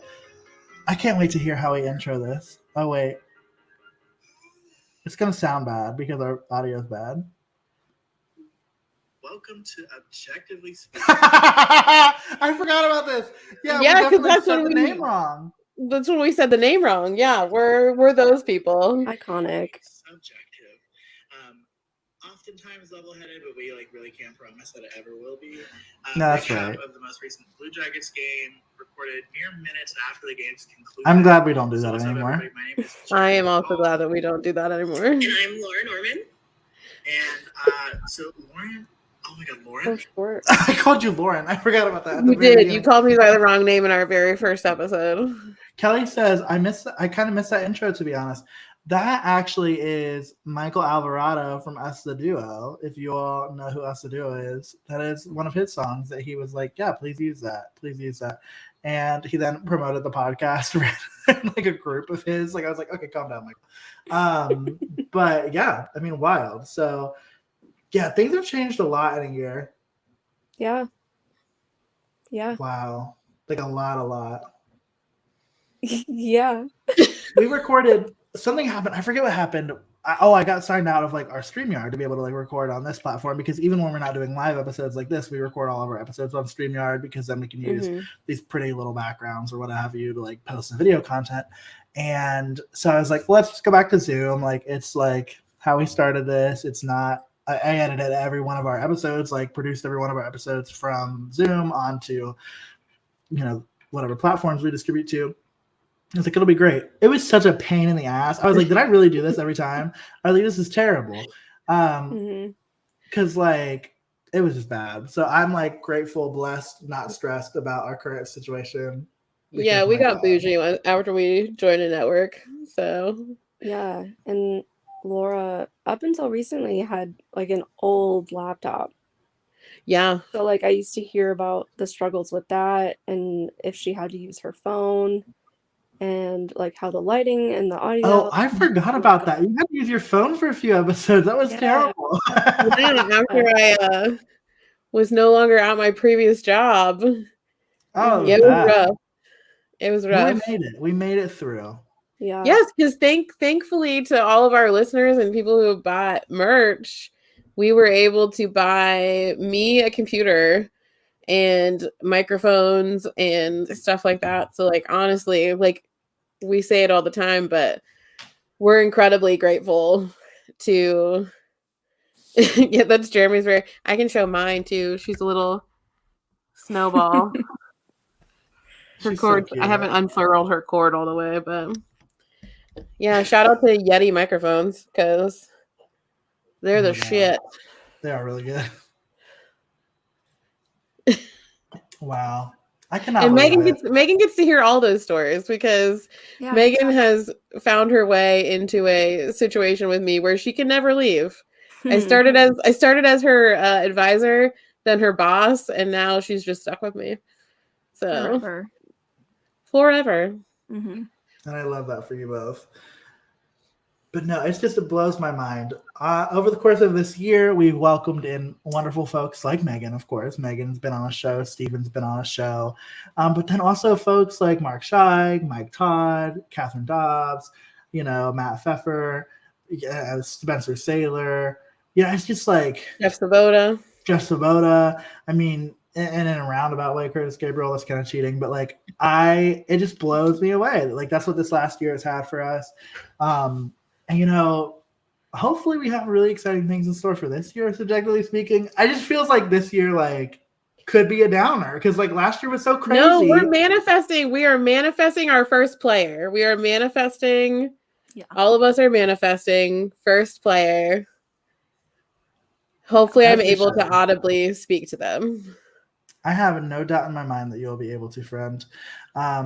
But yeah, I mean, we did it, and we're here. We are coming to the end of our live birthday celebration. I've killed a bottle of wine. Megan, I don't know if you've drank anything this evening. I didn't. No, I have. That's so disappointing. I have a big bottle of water. Go Jackets, though. Go Jackets. You've got the... I can't wait to listen to this episode and realize how much of the content is reliant on the video. And so when you listen to the show, it's just going to be like, what the fuck are they talking about? So I'm really looking forward to hearing that. You know how it is. I mean, it'll be fine. Not really. I don't have to worry. I don't have a podcast. You're like, actually, I have no idea how it's like.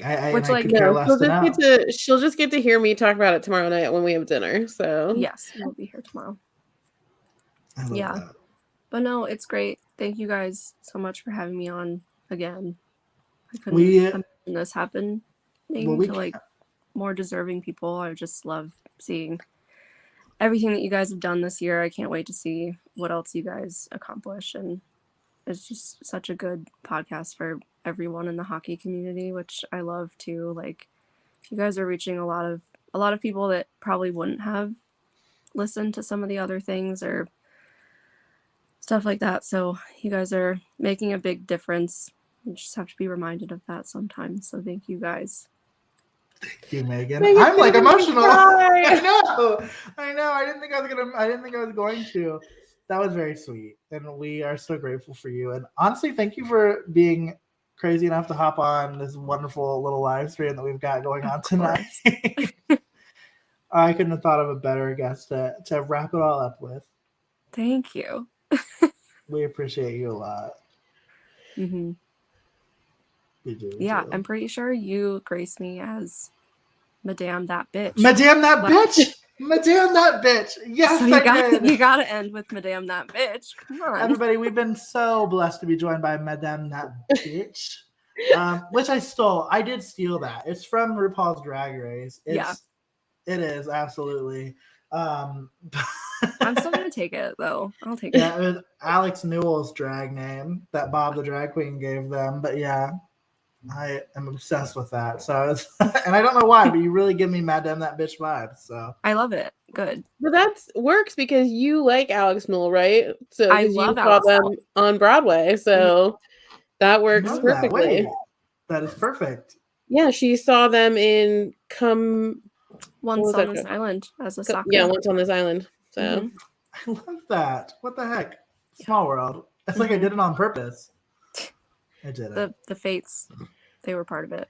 You know how they are, Yeah. the fates and all. Oh my gosh, Megan. Well, we appreciate you. We'll let you get on with life outside of this wondrous podcast, but we are so grateful that you joined us for this little birthday celebration. Of course. Happy birthday. Love to you. I'll see you tomorrow. Okay. Okay. Bye. Bye. I don't know why, but whenever anybody says birthday, all I can think of is Frosty the Snowman going, "Happy birthday." It's like all I can think about in terms of our podcast. So, well, it's also because we've been going back and forth between saying like first anniversary and first birthday. So again, I just feel like it's a birth. I feel like through our loins we have brought forth subjectively. You have been wanting to say loins. I have. It just felt appropriate. And we brought it forth. We've birthed it. We've created it. And honestly, of course, we couldn't have created it without all the beautiful people who have engaged in this, right? Like, I think, somebody who is not on the show and somebody who I'm not going to say their name, but a wonderful, wonderful friend of mine and Laura's who like, I think at the beginning was really integral in helping us to create this and like giving us community. If you all remember when Romeo's, and they're back in it, they're like killing it. They're like back in. Elvis is now partnering.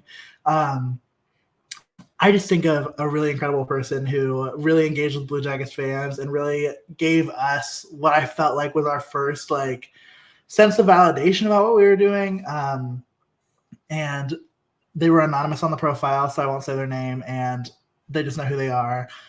Much love to you, friends, for helping us do this and giving us the energy and the spirit to keep doing it, because it meant the absolute world to us in creating community, which I thought was really cool and beautiful, and also just synonymous to I think what we want to do and what we continue to try to do.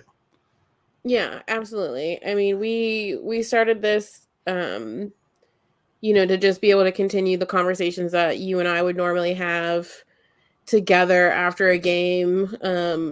We were 7 months into the pandemic at that point in time. And,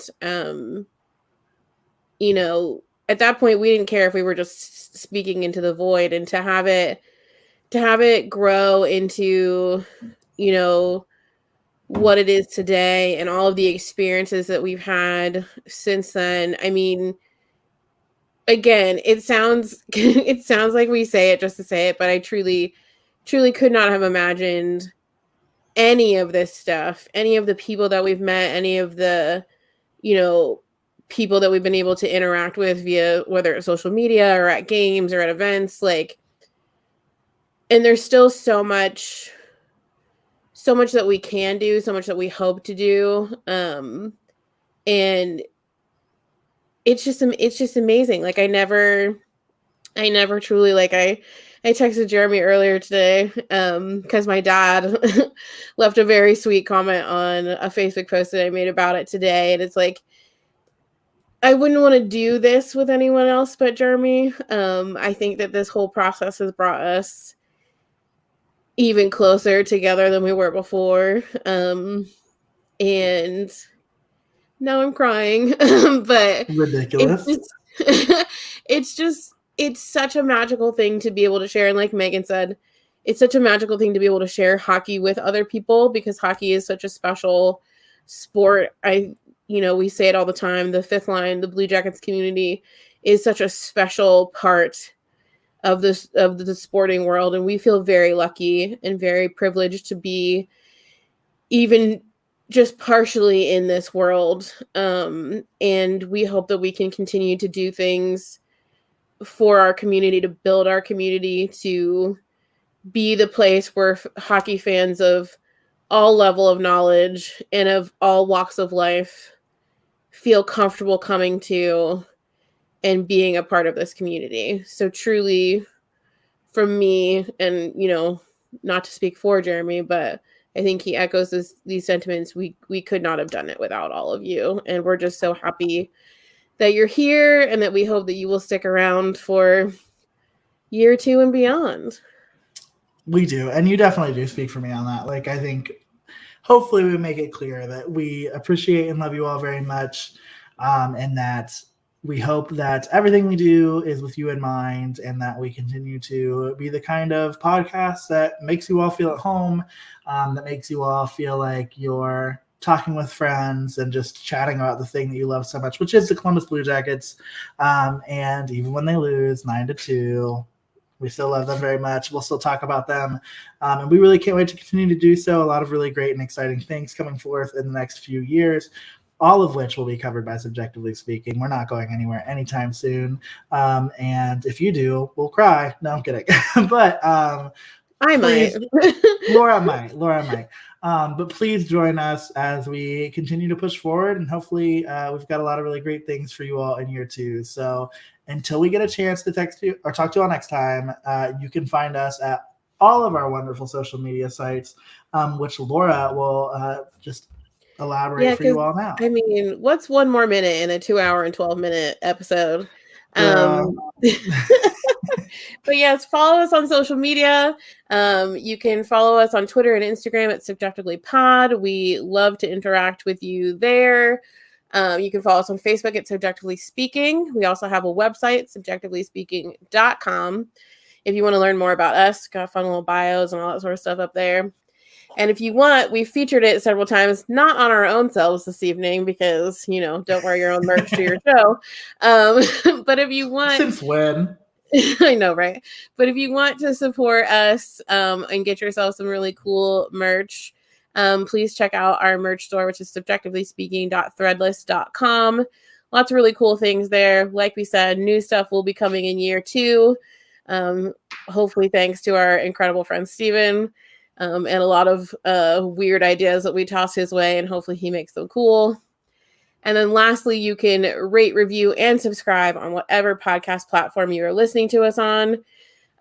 We just found out, like we said last episode, you can now rate and review on Spotify. So if you are a regular listener on Spotify, you do have to have listened to a few episodes on Spotify before they will let you review it.